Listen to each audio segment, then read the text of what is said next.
Issue बोल रहा हूँ, मेरे बेटे रिफ्लेक्शन से माफ़ी मांगता हूँ। रिफ्लेक्शन इशू नहीं है, रिफ्लेक्शन ना पढ़ना इशू है।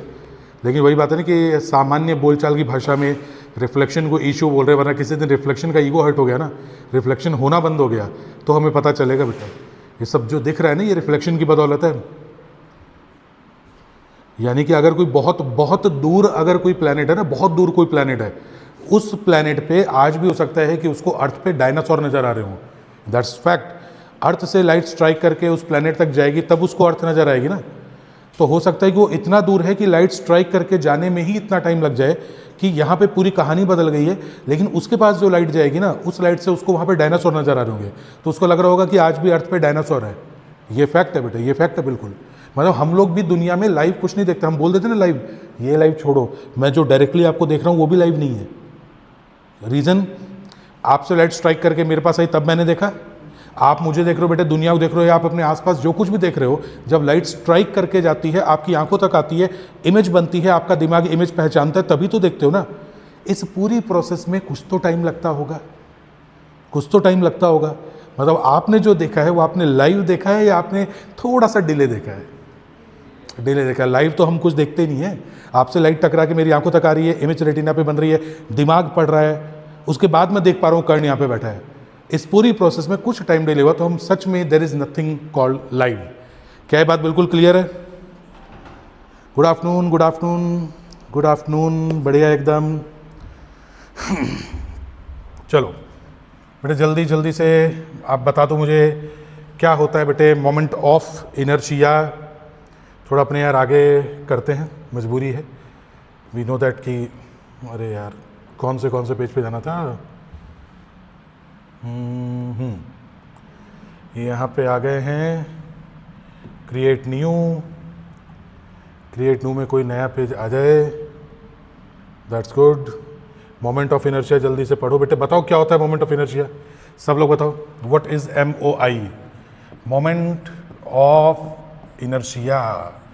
मोमेंट ऑफ इनर्शिया सही मायने में हम लोग पढ़ने जा रहे हैं मास को। मास लीनियर में है तो मास है बेटा, क्या उसको इनर्शिया ही बोलते हैं? क्या इनर्शिया मास के डायरेक्टली प्रोपोर्शनल होता है? मोर मास मोर इनर्शिया, जितना ज़्यादा मास होगा उतना ही ज़्यादा इनर्शिया होगा। तो घूमने वाले मास के जो नखरे हैं उसको कहते हैं मोमेंट ऑफ इनर्शिया। तो सही मायने में मास, उस मास को घुमाने में क्या क्या तकलीफ होती है, उसके लिए बेटा क्या क्या करना पड़ता है, वही मोमेंट ऑफ इनर्शिया है। नथिंग लेस देन दैट और more than that. Simple simple सी कहानी है, ठीक है। तो हम पढ़ रहे हैं मास को घूमने से रिलेटेड जो उसके नखरे हैं, ठीक है। अब सोचो नॉर्मली जो इनर्शिया होता है, इनर्शिया क्या होता है? इनर्शिया होता है getting stick to particular situation. अगर आप रेस्ट पे हैं तो रेस्ट पे ही पड़े रहना चाहते हैं, मोशन में है तो मोशन में रहना चाहते हैं, जो भी कर रहे हैं करते रहना चाहते हैं, बदलना नहीं चाहते। क्या इसी को इनर्शिया कहते हैं? यही इनर्शिया होता है। इनर्शिया को तोड़ने के लिए कुछ चाहिए होता है, क्या? फोर्स। फोर्स आएगा, इनर्शिया टूटेगा। घूमने वाले इनर्शिया को तोड़ने के लिए चाहिए घूमने वाला फोर्स। उसका नाम क्या होता है घूमने वाले फोर्स का? टॉर्क। टॉर्क आएगा तो बेटे इसका इलाज करेगा। तभी तो होता है ना F = ma। F = ma, torque = I alpha. समझना, बात को समझना है यहाँ पे। फिर बेटे इसको तो पढ़ना कोई बड़ी बात नहीं है, ये तो सब हो जाएगा। देखो F = ma, लीनियर यूनिवर्स, घूमने वाले यूनिवर्स में क्या कहते हैं इसको? टॉर्क। घूमने वाला मास I, घूमने वाला angular acceleration alpha, tau = I alpha. ऐसे ही पढ़ेंगे। जैसे बात पे कहता है ना कि सब कुछ भूल के F net = ma लगा दो। ये ऊपर जा रहा है नीचे जा रहा है तो लगा तो T2 - T1 = mg। हर जगह बेटे यहाँ पे वही करना है, T = I, torque = I alpha. Simple कहानी। चलो ये क्या होता है? ये है जी कोई एक्सिस, क्योंकि अगर घूमने से रिलेटेड है तो एक्सिस होगा। उस एक्सिस पे बेटे किसी मास को घुमाना होगा, परपेंडिकुलर डिस्टेंस लेनी होगी। सिंपल सी कहानी बेटे, जल्दी बताओ मोमेंट ऑफ इनर्शिया क्या हो जाएगा? I = mr², I = mr², ठीक है। जो आप डिग्री ऑफ फ्रीडम पढ़ते हो ना, degree of freedom, monoatomic gas, diatomic, हालांकि उस टाइम भी बताऊंगा। मोनोटॉमिक की कितनी डिग्री ऑफ फ्रीडम होती है? 3 ट्रांसलेशनल, 2 रोटेशनल। मोनोटॉमिक की बेटे 2 रोटेशन होती है, खाली 3 ही ट्रांसलेशनल होती है। जरा बताना तो मैं भूल गया। मोनोटॉमिक गैस, अरे बेवकूफ़ो तुम क्यों सर्च कर रहे हो, ये काम तो मुझे करना चाहिए। 3 होती हैं, रोटेशनल नहीं होती हैं। मोनोटॉमिक मतलब एक एटम बहुत छोटा, एक्सिस बीच में से गुजरा, तो बेटे वो घूम रहा है कि नहीं घूम रहा है, घूम रहा है। उसके बेटे घूमने से आएगा, उसके घूमने से रोटेशनल डिग्री ऑफ फ्रीडम भी आएगी। पर यार सिंगल एटम मोनो एटॉमिक इतना छोटा है कि उसका आर बहुत कम है। बहुत कम का स्क्वायर और कम नहीं हो जाता क्या? सोच के देखना बेटे, उसका मोमेंट ऑफ इनर्शिया बहुत कम नहीं होगा। उसका मोमेंट ऑफ इनर्शिया इतना कम है, ऐसा नहीं है। एक मोनोटॉमिक यानी सिंगल एटम है, बीच में से एक्सेस पास करा दोगे, एक तो एटम ऊपर से उसका एक्सेस से पास कराया तो रेडियस बहुत कम हो गया कि नहीं हो गया, तो उसका एम आर स्क्वायर बहुत कम हो गया कि नहीं हो गया। तो अगर उसका एम आर स्क्वायर बहुत कम हो गया तो क्या उसका रोटेशनल डिग्री ऑफ फ्रीडम भी लिया जाएगा क्या? खाली ट्रांसलेशन ही लिया जाएगा, एक्स में, वाई में, z. That's why monatomic gases have only 3 degree of freedom, all 3 belong to translational. अब बात समझ में आई, रोटेशन होता तो है मगर बहुत कम होता है। डाइएटॉमिक, डाइएटॉमिक के लिए कितना होता है बताओ? डाइएटॉमिक गेस करो बेटा, डाइएटॉमिक। मैं कमेंट सेक्शन अब पढ़ सकता हूँ, देख सकता हूँ, बिल्कुल। 3 ट्रांसलेशनल, 2 रोटेशन बेटे। डाइएटॉमिक में 3 ट्रांसलेशन 2 रोटेशन, बिल्कुल। दिमाग लगाना बच्चे, दिमाग लगाना। डाइएटॉमिक बोले तो एक ये और एक ये, सोचना क्या कितने देखो 3 ट्रांसलेशन तो हमें समझ में आता है, क्यों?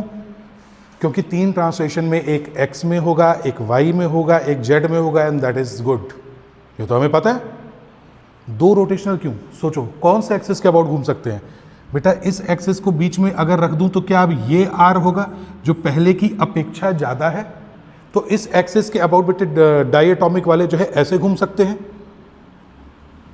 वापस से सोचो, ये डाइएटॉमिक बीच में एक्सिस ऐसे घूम सकते हैं।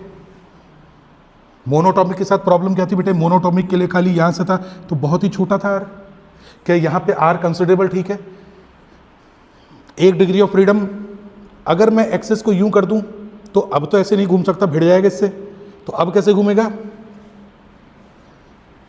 1 डिग्री ऑफ फ्रीडम, दूसरा डिग्री ऑफ फ्रीडम, और जैसे ही आप बोलोगे सर तीसरा डिग्री ऑफ फ्रीडम, मैंने कहा ले फिर गड़बड़ हो गई।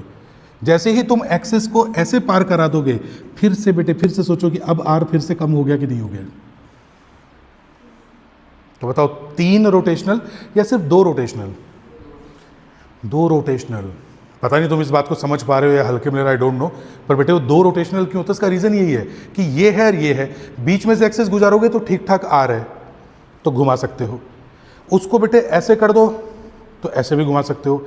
लेकिन जैसे ही तुम एक्सेस को बेटे इसके और इसके बाद में ये करोगे परपेंडिकुलर, जैसे ही लाओगे एक्सेस फिर उन एटम्स में से पास कर जाएगा। अब बेटे उन एटम्स में से जब आर परपेंडिकुलर काउंट होगा तो वो खाली यही आएगा ना। तो अब बताओ कितने? सॉरी 2, मतलब 3 होते हैं, कंसिडर 2। क्या कॉन्सेप्ट क्लियर हुआ आपका यहाँ पे? ठीक है। अब मुझे बताओ बेटा, tri atomic linear, tri atomic बेटे at a very high temperature 2 vibrational भी आ जाती हैं, पर मैं हाई टेम्परेचर पे नहीं जा रहा हूँ। मुझे बताओ try atomic linear, tri atomic linear, tri atomic linear example बताओ। बोलो बोलो बोलो। ट्राई एटॉमिक लीनियर कौन है? दे दिया ना ऑर्डर? एक बार जरा देख तो क्या बात है, पूछ तो सही बेटे। ट्राई एटॉमिक लीनियर का एग्जांपल क्या है? CO2 होता है क्या? तुम देख लेना, मेरे को नहीं पता CO2 होता है कि नहीं होता है। जरा ओपन करके पूछ तो कौन है? पढ़ा रहने दे, छोड़ छोड़ छोड़।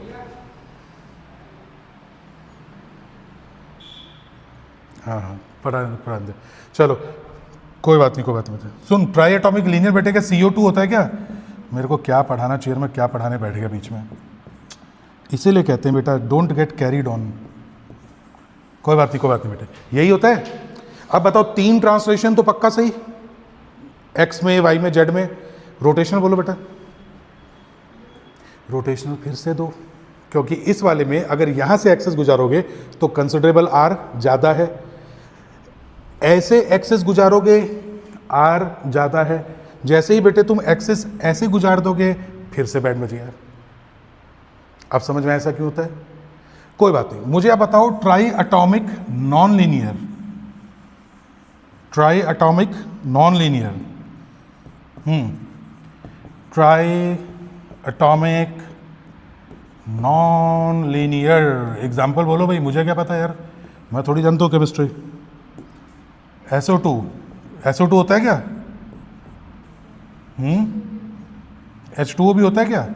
हाँ मतलब देखना बेटा, जो भी क्या कुछ ये इस तरह की कहानी है क्या? बहुत डर लगता है बेटे इस केमिस्ट्री से। मैं सही बताऊँ तो मुझे जीवन में सबसे ज़्यादा डर वाइफ के अलावा सिर्फ केमिस्ट्री से लगता है बेटा। कोई बात नहीं, बताओ ये होता है। अब बताओ उसके 3 ट्रांसलेशनल, अब सोच के देखा कितने रोटेशनल? अब 3 रोटेशनल। सोचो एक एक्सिस बेटे ऐसे पार हो गया, अगर ये एक्सिस इसको उठा के मैं ऐसे ले आया, ये झूला नहीं बन गया, एक्सिस ये है तो बेटा दोनों के दोनों जो O हैं वो आराम से घूम लेंगे।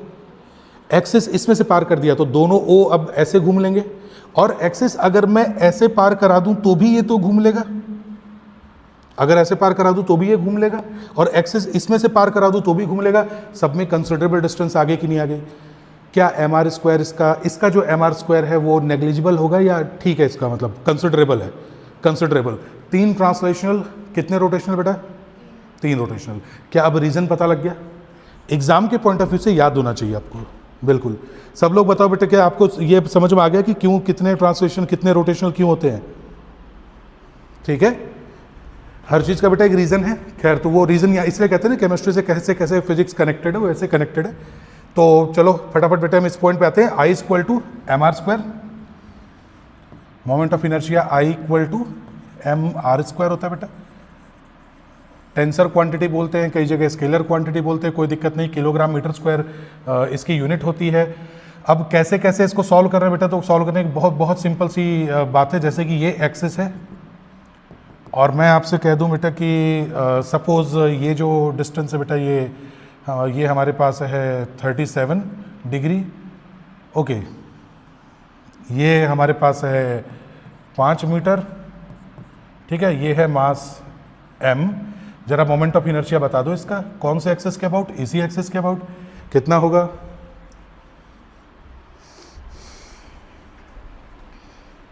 मास जो है बेटे वो m को ले लो, 2 किलोग्राम ले लो।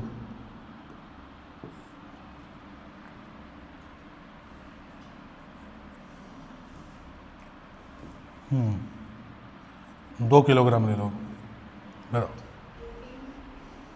आंसर लिखो जल्दी, सब लोग आंसर लिखो फटाफट। इसका आंसर लिखो बेटा, मैं तब तक और क्वेश्चन बना रहा हूँ साथ में। थोड़ा सा प्रैक्टिस करेंगे, फिर कुछ थ्योरम वगैरह पढ़ेंगे इसका। m m m और बेटा जी ये भी m, ठीक है।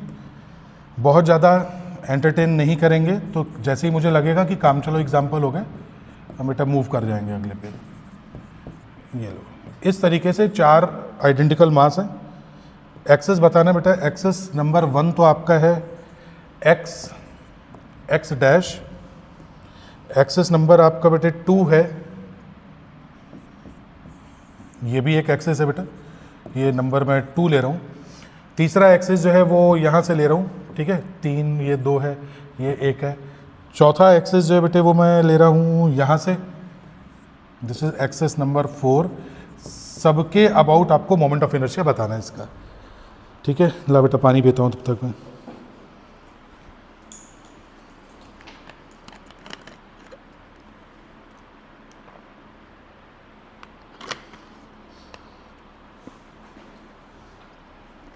बैकअप क्लास बेटे अब आपकी संडे टू संडे, या चंचल जैसे आप बेटे फ्री हैं उस बेसिस पे अपने बैकअप क्लास कर लेंगे, ठीक है।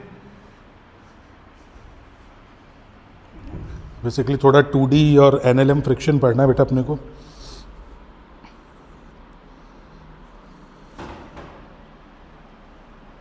What is the mass? बेटे मास सबका m है, मास सबका m है।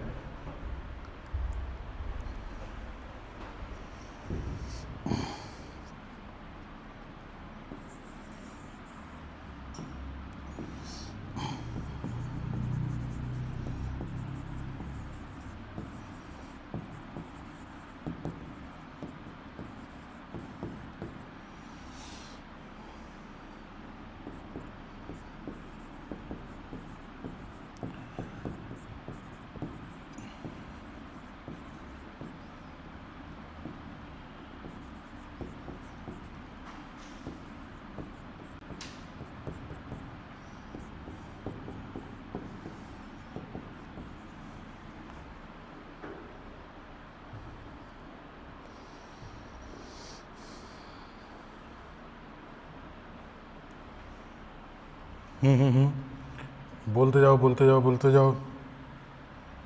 इसको इधर कर देता हूँ।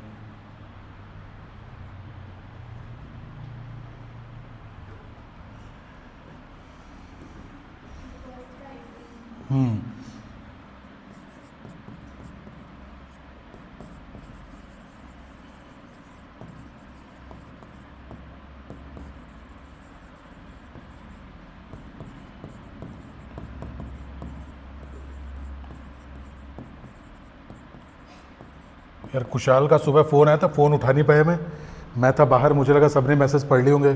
वो सुबह पहुंच गया क्लास में। कुशाल जुड़ा है क्या अभी?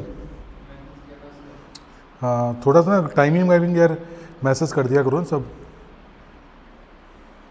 बेटे in the first question 2 kilogram mass है ना बेटे, फर्स्ट क्वेश्चन में दे रखा है ना।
हाँ जी आंसर आ गए।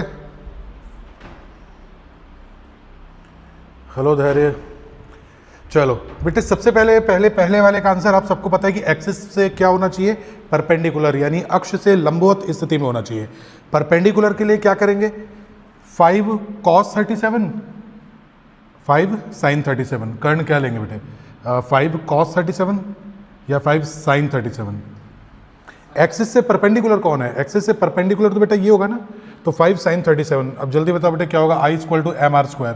m कितना है 2, r बेटा 5 sin 37। जल्दी बताओ 5 sin 37, अभी आप खुद बताना चाहिए था आपको। 5 × 3 बेटे 5 बेटा, ये आपका 3 हो गया, तो mr², 3 का स्क्वायर बेटा, 9 दूनी 18, 18 किलोग्राम मीटर स्क्वायर। क्या ये आ गया क्या सबका? ये है भाई बिल्कुल। पहले वाले का 18 आया है, हमेशा परपेंडिकुलर लेना बेटा, ठीक है। ओके बिल्कुल बिल्कुल बिल्कुल भाई 18 लिखा है। सबका 18 है ना। एक बार कमेंट चेक करते रहना ना, क्योंकि बेटा बेसिक से चलते जाए, अगर नहीं पता हो ध्यान सुनो। एक्सिस से हमेशा परपेंडिकुलर डिस्टेंस लेनी बेटे मास की। इसीलिए मैं कह रहा था ना कि जब डाई एटॉमिक में एक मास यहाँ पे है, एक मास यहाँ पे है, एक्सिस ऐसे टपा दोगे, तो उस टाइम पे मैं कहता था कि बेटा मोमेंट ऑफ इनर्शिया नेग्लिजिबल हो जाएगा। आप ये थोड़ी कहोगे कि सर एक्सिस तो ये इतना बड़ा, नहीं, एक्सिस मास में जब गुजर रहा है बेटा, तो मास से परपेंडिकुलर डिस्टेंस तो इतनी हो गई।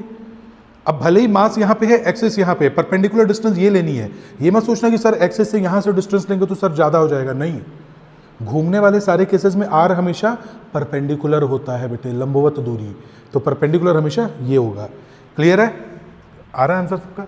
चलो अब एक चीज़ ध्यान रखना बेटा, एक पॉइंट आता है रेडियस ऑफ जाइरेशन, पता नहीं जाइरेशन बोलते हैं कि गायरेशन बोलते हैं, क्या बोलते हैं मालूम नहीं, लेकिन इसको बेटे हिंदी में कहते हैं घूर्णन त्रिज्या। सीधा सा कॉन्सेप्ट है कि जो भी आंसर आपका आ गया उसको m के स्क्वायर को इक्वल लिख दो। जो भी आंसर आता है m के स्क्वायर, जैसे बेटा अगर सपोज ये 18 आ गया मेरा, तो 18 को मैं लिख दूंगा m के स्क्वायर के इक्वल। अब बेटा जी m यहाँ पे मुझे पहले से पता है कितना है, m कितना है, 2 दे रखा है, तो जैसे मैं लिखूंगा 18 = 2k²।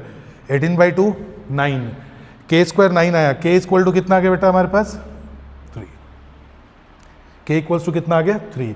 तो आपको नहीं लगता बेटे कि ये डिस्टेंस है तो मीटर के अंदर आंसर आएगा। m² = mr²,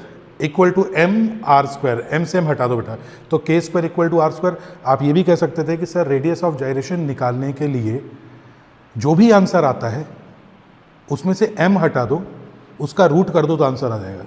ये भी तो सही कह रहा हूँ। जो भी आंसर आता है बेटा, जो भी आंसर, तो मैं अगर इसका m हटा दूँ तो 18 को मैं 2 × 9 लिखूंगा, फिर m हटाने के लिए 2 हटा दूंगा बेटा, 9 का कितना आ गया 3। क्या ये क्लियर है? जल्दी से मैसेज में लिखो फटाफट बेटा, फिर मैं आगे वाले पे आता हूँ। जल्दी से लिखते जाओ फटाफट।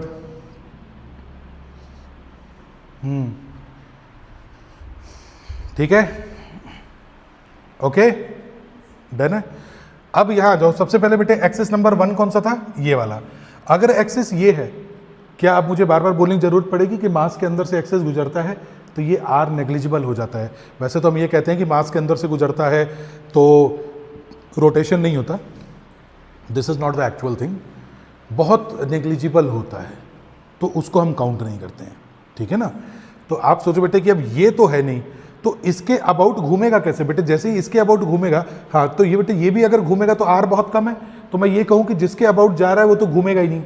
उसका बेटे खुद से डिस्टेंस कितना हो जाएगा? परपेंडिकुलर 0। क्या इसका परपेंडिकुलर डिस्टेंस 0 है इस मास के? आप बोलो सर सेंटर ऑफ मास ले लो, है ना? आप कहानी समझ रहे हो मैं क्या कह रहा हूँ कि इसलिए हम बोलते हैं कि आर बहुत कम है। चलो, अब ये तो घूमेगा नहीं तो कौन घूमेगा? ये, यानी ये बेटा ऐसे घूमेगा, इस तरीके से, अगर आप समझ पा रहे हो तो बेटा। ठीक है, इस तरीके से घूमेगा तो इन दोनों की परपेंडिकुलर डिस्टेंस कितनी है? कितनी है बेटा? जल्दी बताओ। ये ए है, ये ए है, तो ये √2a हो गया। अच्छा सॉरी, अपने को तो बेटा ये वाली डिस्टेंस है, ये बिल्कुल बिल्कुल बेटा आधा कर दो ए का, √2a का आधा करो a/√2। बेटा क्या ये डिस्टेंस a/√2 है क्या? मैं किसी एक को सॉल्व कर दूं तो 2 से मल्टीप्लाई कर दूं तो आंसर आ जाएगा।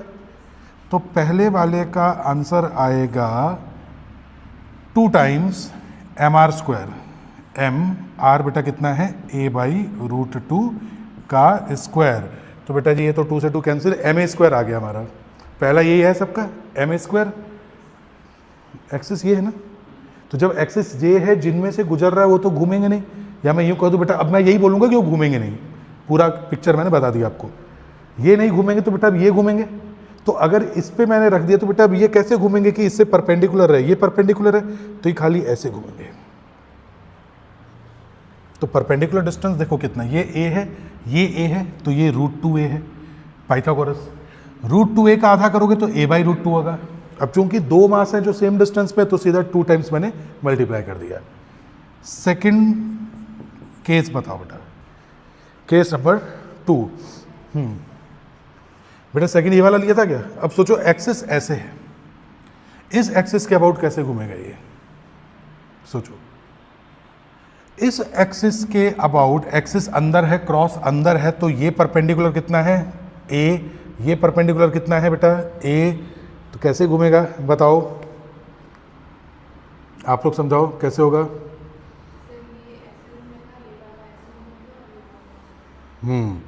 बिल्कुल बिल्कुल बेटा। अगर मैं इन सबको भूल जाऊं और मैं कह दूं कि ये मास है, ये एक्सिस है, कैसे घूमेगा? सर ये ऐसे घूमेगा। जैसे मैं कहूं कि ये एक्सिस है बेटे, मास m है, ये कैसे घूमेगा? ऐसे ऐसे घूमेगा बेटा। एक्सिस ये है बेटे, मास ये है, तो कैसे घूमेगा? परपेंडिकुलर डिस्टेंस के हिसाब से घूमेगा। ठीक है, तो अब बताओ कि बेटे परपेंडिकुलर डिस्टेंस के हिसाब से ये a है, ये a है बेटे, 2 तो m है, तो सीधा तो मैं लिख दूं पहले कि 2 टाइम्स ma² प्लस √2am, तो m √2a का स्क्वायर। पहले बताओ ये बात समझ में आई क्या? कमेंट सेक्शन में लिख दो बेटे, कोई दिक्कत नहीं है। आप ये देखो ना, एक्सिस ऐसे है, तो इस एक्सिस से परपेंडिकुलर डिस्टेंस कितना है? a। परपेंडिकुलर डिस्टेंस इस वाले का कितना है? a। ma², 2ma²। बेटा जी यहाँ से परपेंडिकुलर डिस्टेंस तो फिर √2a आएगा ना, तो √2ma² है ना, m × √2a²। क्लियर है क्या? लिखो तो एक बार बेटा, कमेंट सेक्शन में लिखो तो जल्दी से। यही आंसर आ रहे हैं क्या? थर्ड वाला कौन है बेटे? ये थर्ड वाले के पॉइंट ऑफ व्यू से एक्सिस बिल्कुल बीच में है। आप सीधा बोलो सर बिल्कुल बीच में है, तो 4 के चारों मास सेम परपेंडिकुलर डिस्टेंस में नहीं है क्या? तो अगर ये एक्सिस है तो बेटा कितना है? a/√2। तो कितने, सीधा लिख दूं क्या? 4 टाइम्स m a/√2 का स्क्वायर। सीधा बेटे 4 times m a by root 2 का स्क्वायर। लास्ट वाला कौन सा है? ये वाला। बाकी तो सही है सब, क्रॉस वेरीफाई करते रहना बेटा। लास्ट वाला ये है। अब कौन से दो खराब हो चुके हैं, अपने काम के नहीं है? कर्ण बेटे लास्ट वाला जो 4th एक्सेस है वो ऐसे निकल रहा है ना, यूं निकल रहा है, तो ये दोनों काम नहीं करेंगे, तो खाली ये दोनों घूमेंगे बेटा। तो ये भी ए है, ये भी ए है, परपेंडिकुलर नजदीकी दूरी ए। जल्दी बताओ बेटा कितना लिखूं? सीधा लास्ट वाले का सीधा लिखेंगे बेटा 2 times m a square, 2 times m a square. अरे ये रहेगा। बाकी लोग कहाँ सो गए क्या? सुमित आंसर बताओ। ठीक है सुमित, क्लियर, डन। मतलब बेटे एक तो उम्मीद मैं कर रहा हूँ कि बेसिक इसमें से ऐसा कुछ आ जाना चाहिए जो कि परपेंडिकुलर, क्योंकि रिंग और डिस्क के पीछे तो ये पड़े हैं, या फिर बेटे रॉड का क्वेश्चन आता है, तो कोई बहुत बड़ी चीज़ नहीं है। मैं भी आपको एक वो सीरीज़ का मतलब फोटो निकाल के दिखा देता हूँ। पहले ये बताओ बेटा क्या ये चीज़ क्लियर है? अब मैं इन दोनों फॉर्मूला की बात कर रहा हूँ जिसमें सबसे ज़्यादा इसका इस्तेमाल होता है। ये कहना क्या चाहते हैं, दोनों फॉर्मूला सुनो बेटा। पहले तो मैं बताता हूँ parallel axis theorem. Parallel axis theorem ये कहती है कि अगर आपको किसी ऐसे एक्सेस के अबाउट मोमेंट ऑफ इनर्शिया निकालना है जिसके पैरेलल वाले के अबाउट आप पहले से जानते हो, तो I unknown is equal to I known plus M D square, दोनों एक्सेस के बीच परपेंडिकुलर डिस्टेंस का स्क्वायर। दोबारा बता रहा हूँ, ध्यान से सुन लो। अगर आपको ऐसे एक्सिस के about moment of inertia find out करना है जिसके पैरेलल एक्सिस के अबाउट मोमेंट ऑफ इनर्शिया जानते हो, तो I unknown is equal to I known plus M mass D square, दोनों एक्सिस के बीच परपेंडिकुलर का स्क्वायर, मतलब बॉडी का मास, मतलब ओबियसली। क्या बात समझ में आई? इसमें बेटा मैं अभी क्वेश्चन कराऊंगा परपेंडिकुलर एक्सिस थ्योरम मैं बोलूंगा बेटे, बोल के बताऊंगा और आपको वैसे सुनना है। I z is equal to I x plus I y. बात समझ क्या मैं कहने जा रहा हूँ? एक्स और वाई दोनों प्लेन में होंगे बेटा। परपेंडिकुलर एक्सिस थ्योरम में अगर मुझे कोई नीट में क्वेश्चन पूछना हो तो मैं तो खाली इतना बोलूंगा कि बेटे इसमें एक्स और वाई जो है they are in the same plane और in different plane. X and y will be in the same plane और जेड क्या होगा, दोनों के परपेंडिकुलर। आप कह सकते हैं सर, ये भी तो कह सकते हो आप कि ये एक्स है सर तो ये वाई है, तो एक्स क्रॉस वाई जेड मेरी तरफ होगा। मोस्टली स्टूडेंट्स को बेटे गलती क्या होती है कि उन्हें एक्स वाई जेड मानना नहीं आता। मैंने ऐसे कई स्टूडेंट देखे कि उनको कहीं तो ये एक्स है सर, ये वाई है और ये जेड है, तो अंदाजे से एक्स और वाई तो मान सकते हो, लेकिन जेड मानते समय देखना पड़ेगा क्या एक्स क्रॉस वाई जेड हो रहा है कि नहीं हो रहा है। अगर ये एक्स है ये वाई है तो बेटे एक्स क्रॉस वाई क्या होगा? अगर ये एक्स है और ये वाई है तो एक्स क्रॉस वाई का रिजल्ट मेरी तरफ आ रहा है तो जेड मेरी तरफ होगा। लेकिन अगर मैं कह दूं बेटा कि ये एक्स है और ये वाई है, अब एक्स क्रॉस वाई घुमा के देखो, यहां से इस तरफ, तो यहां से इस तरफ ऐसे घुमाओगे तो जेड ये होगा। ठीक है, मैं कह दूं बेटा जी कि ये एक्स है ये वाई है, ऊपर एक्स है ये वाई है, बताओ ये एक्स है ये वाई है, करो एक्स क्रॉस वाई, तो जेड ये है तो ये माइनस जेड होगा। कई बार बच्चे ऐसे गलती करते हैं कि माइनस जेड को जेड से, उनको लगता है जेड हमेशा बाहर की तरफ होता है। डिपेंड करता है कि एक्स और वाई किधर है। तो ये एक्सेस परपेंडिकुलर एक्सेस थ्योरम कहती है कि I z is equal to I x और आई वाई। ठीक है, अब अगर आपको थोड़ा बहुत मेमोरी आपकी काम कर रही हो तो आप मुझे ये बताओ कि बेटा आपको नहीं लगता कि डायमीटर वाला जो है वो हमेशा मेन वाले का हाफ हो जाता है? अगर कभी आपने सोचा हो रिंग का, सर रिंग के जब बीच में से एक्सेस निकलता है सर तो एम आर स्क्वायर होता है। रिंग के बीच में से निकलता है सबसे आसान एम आर स्क्वायर। उसी रिंग का जब डायमीटर के अबाउट निकलता है तो क्या हो जाता है? M are square by 2। मैं ये मान के चल रहा हूँ बेटा आप क्रैश कोर्स देख रहे हो तो ऐसा बिल्कुल नहीं है कि आप फर्स्ट टाइम देख रहे हो। फर्स्ट टाइम देख रहे होते तो मैं कहता ही नहीं पढ़ने का, पर आपको याद होगा कि रिंग के बीच में से निकलता है तो एम आर स्क्वायर, उसी रिंग का डायमीटर बन जाता है तो एम आर स्क्वायर बाई 2 क्यों हो जाता है? इस थ्योरम की वजह से।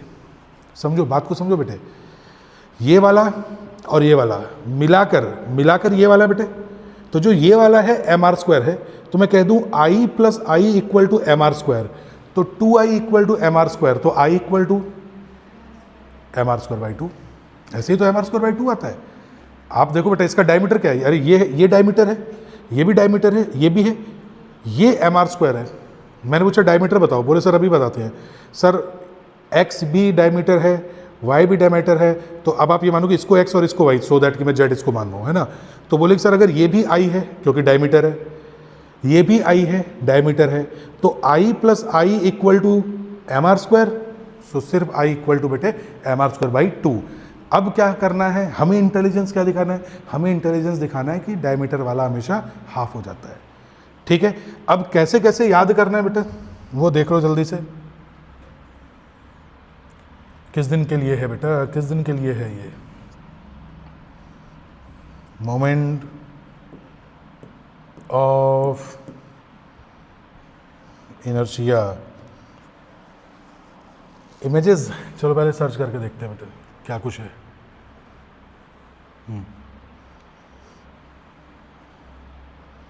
चलो कौन से वाला लिस्ट उठाए बेटे, जो आपका मन करे वो कर लेते हैं। चलो इसको वाले को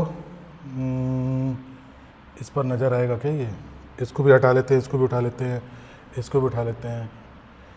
चलो अब पहले इसको मिटाना पड़ेगा। एक मिनट है ना, मैं इसको मिटा देता हूँ, फिर बस इसको देखो, और कोई बड़ी चीज़ नहीं है यार। कैसे कैसे जल्दी जल्दी मिटेगा, ऐसे ऐसे। लो सबसे पहले तो भाई यहाँ से देखना शुरू करो, किसके किसके moment of inertia find out कर रहे हैं। रिंग और डिस्क, डिस्क से सबसे ज़्यादा क्वेश्चन आते हैं भाई, ये मैं बता देता हूँ। डिस्क के क्वेश्चन सबसे ज़्यादा, क्योंकि पुली जो है बेटे वो डिस्क है, वो रिंग नहीं है, तो डिस्क के क्वेश्चन सबसे ज़्यादा आते हैं। चलो इसको पहले हल्के, रिंग डिस्क वाले कहाँ दिखा रही है, रिंग डिस्क वाला दिखाया क्या, या उसके लिए अलग ढूंढना पड़ेगा। चलो रुक जाओ, पहले बेटा मैं इसका बता देता हूँ। स्फीयर और ये सब जो आ गया हमारे पास। रिंग का बेटे सुनो, रिंग का क्या होता है जल्दी बताओ। रिंग के एम आर स्क्वायर बाई 2, समझना। Disc m are square by 2, m are square by 4। अरे याद है क्या, पहले एक बार मुझे कमेंट सेक्शन में लिखो, क्या रिंग और डिस्क के याद है क्या सबको, या वो भी बना के दिखाऊं बेटा। सबसे आसान होता है रिंग, रिंग के एक्सिस अगर बिल्कुल बीच में से पास हो रहा है तो बेटा, ठीक है। क्योंकि रीज़न ये है कि मैं रिंग बनाऊंगा तो वो स्फीयर भी फिर मैं वैसे ही कंसीडर कराऊंगा। तो रिंग के जब बिल्कुल जैसे वही बेटा कि सबसे बढ़िया बेटा चक्र, आप समझो कि उसमें और अंदर कुछ नहीं बेटा, बाहर बस एम आर स्क्वायर है। ये एक्सिस है, चक्र ऐसे घूम रहा है, एम आर स्क्वायर। अगर मैं उसको डायमीटर पे ले आऊं तो m are square by 2। Disc का क्या होता है, सेंटर वाले से बेटा एम आर स्क्वायर बाई 2, तो डायमीटर का एम आर स्क्वायर बाई 4। पहले तो क्या रिंग और डिस्क सबको याद है क्या, रिंग और डिस्क सबको क्लियर है बेटे, गुड, वेरी गुड बेटा। तो आप मेरे को ये बताओ कि अगर ये बात सच है तो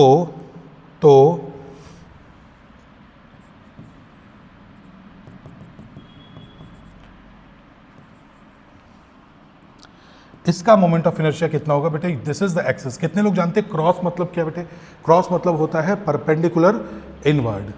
परपेंडिकुलर इनवर्ड मतलब कि रिंग ऐसे रखी हुई है, रिंग यूं है बेटे, एक्सिस क्या है ये है।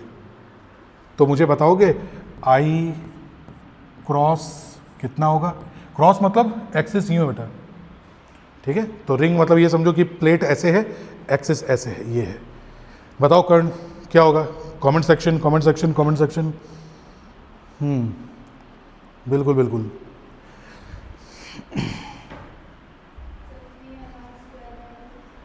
बाकी लोग बताओ भाई, बाकी लोग बताओ। रेडियस ऑफ जाइरेशन के टर्म्स में भी बता सकते हो बेटा दोनों, फिर मैं बाकियों में आता हूँ। एम आर स्क्वायर बाई 2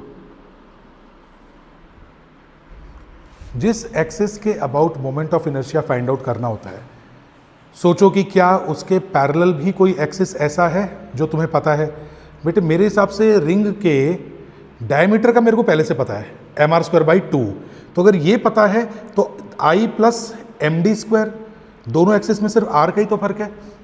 ये वाला मेरे को पहले से पता है बेटे, ये रिंग है तो ये एम आर स्क्वायर होता है प्लस एम डी स्क्वायर, तो एम दोनों के बीच में डिस्टेंस कितनी है बेटे परपेंडिकुलर आर, तो एम आर स्क्वायर, सॉरी गलती बेटे, रिंग तो ऐसे है ना, तो हाँ बिल्कुल बिल्कुल बेटे, so diameter m are square by 2 plus m are square, 3/2 आ रहा है क्या, 3/2 एम आर स्क्वायर। अरे बताना भाई क्लियर है क्या। डायमीटर वाला है ना 3/2 mr²। 3/2 गुड। इसका रेडियस ऑफ जायरेशन निकाल दो बेटा, m हटा के रूट मारो सीधा, तो रूट 3/2 r हो जाएगा क्या radius of gyration. P Y Q उठा के देख लेना, पता लग जाएगा सर क्यों बार बार रेडियस ऑफ जायरेशन बोल रहे हैं। अब पी वाई क्यूज बेटा छपे हुए हैं, उनका फ्लेवर दिमाग में कि नीट में क्या पूछ रहे हैं ज़्यादातर। ठीक है, अच्छा एक क्वेश्चन और पूछ लेता हूँ इसमें।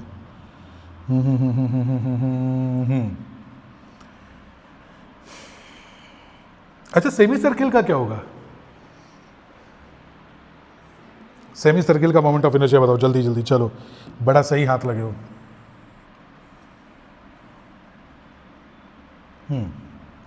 सेमी सर्किल का बताना moment of inertia about this axis. बोलो बोलो बोलो बोलो, शाबाश। अगर 2r/π बोलोगे तो वो सेंटर ऑफ मास होता है तो वो सोचना भी मत। सेमी सर्किल का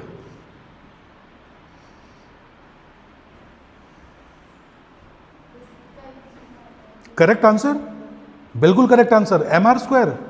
सेमी सर्किल भी सर्किल के, अरे यार एक्सिस से मास डिस्ट्रीब्यूशन तो सेमी डिस्टेंस पे है ना, तो सेमी सर्किल भी कितना होता है mr²। मेरे को लग रहा है यार ये वाला पूछना चाहिए। मोस्टली लोग लगा के 2r/π, ये भूल जाएंगे 2r/π सेंटर ऑफ मास होता है। ठीक है, सेमी सर्किल वाला ध्यान रखना बेटा, आधा कर देने से कोई फर्क नहीं पड़ता, बशर्ते एक्सिस वही होना चाहिए। ठीक है ठीक है ठीक है बेटा, सेमी सर्किल वाला क्लियर है। डिस्क वाले पे है।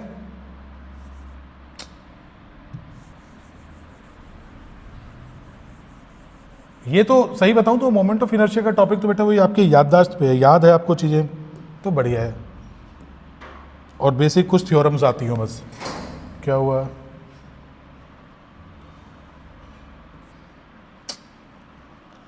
क्या करें, क्या ऐसे ऐसे ऐसे ध्यान देना बेटा जी। डिस्क है, डिस्क का सेंटर ये है जी, डिस्क की रेडियस दे रखी है r, मास दे रखा है बेटा आपको डिस्क का m, और डिस्क ऐसे बेटे और एक्सिस मेरा ऐसे है। This is the axis, this is the axis, यूं बेटा टच होके जा रहा है x x डैश, तो बताना i x x डैश कितना होगा। अब आप खुद सोचो कि ये डिस्क कैसे रखी हुई बेटा, ये डिस्क ऐसे रखी हुई है और एक्सिस जो है वो ये है। करंट मैं तुमसे पूछूंगा, ध्यान रखना बेटा, वापस होश में आ जाए जल्दी से। होश में है ना, तो ये डिस्क ऐसे है, डिस्क ऐसे बेटा, एक्सिस ऐसे है। अब बताना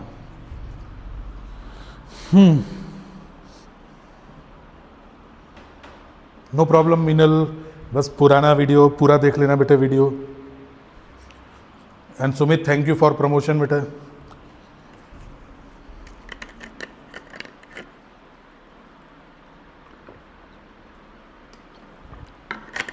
थैंक्स टू सुहानी ऑल्सो। बेटा मैं सोच रहा हूँ कि तुम ही लोग हो प्रमोशन मेरा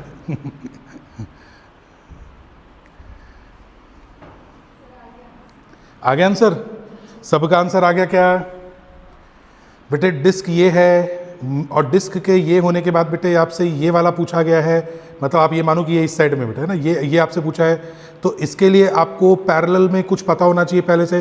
तो डिस्क के लिए आपको ये वाला पता है बेटा, डिस्क के लिए सेंटर से परपेंडिकुलर निकलता है तो mr²/2, सो mr²/2 प्लस m r², सो mr²/2 प्लस m r²। 1 + 1/2 जल्दी बोलो बेटा जी कितना हो जाएगा, 3/2 mr²। रेडियस ऑफ जायरेशन बोलो जल्दी से, रेडियस ऑफ जायरेशन बोलो जल्दी से बेटा, m हटा के रूट कर दो, क्योंकि एग्जाम में अपने को किसी को साबित थोड़ी करना है कि रेडियस ऑफ जायरेशन निकालने के लिए m² रखते हैं, m से m कैंसिल हो जाता है, सीधा सीधा रूट मारो बेटा, रूट 3/2 r। अब एग्जामिनर साहब ये चालाकी भी खेलते हैं कि find the ratio of moment of inertia of one ring and one disc and when the axis is passing through from the like perpendicular from the plane and perpendicular and you can see just touching the diameter या circumference।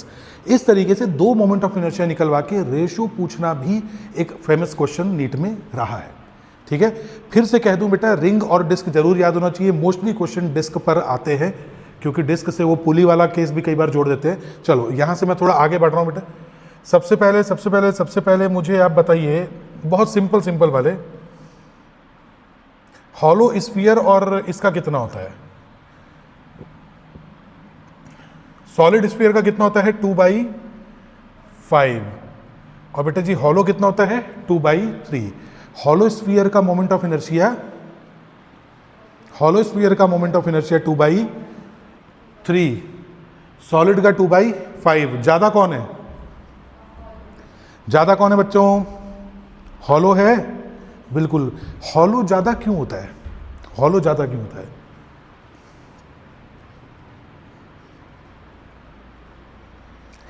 Solid में uniform mass होता है। Uniform mass में कुछ तो axis पर होता है, फिर कुछ कम डिस्टेंस पे होता है, फिर थोड़ी ज़्यादा डिस्टेंस पे होता है, फिर थोड़ी ज़्यादा डिस्टेंस पे होता है। हॉलो वाले में सारा का सारा मास मैक्सिमम डिस्टेंस पे ही होता है।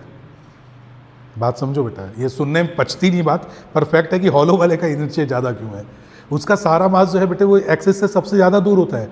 सॉलिड वाले में कम करते करते वो ज़्यादा होता है।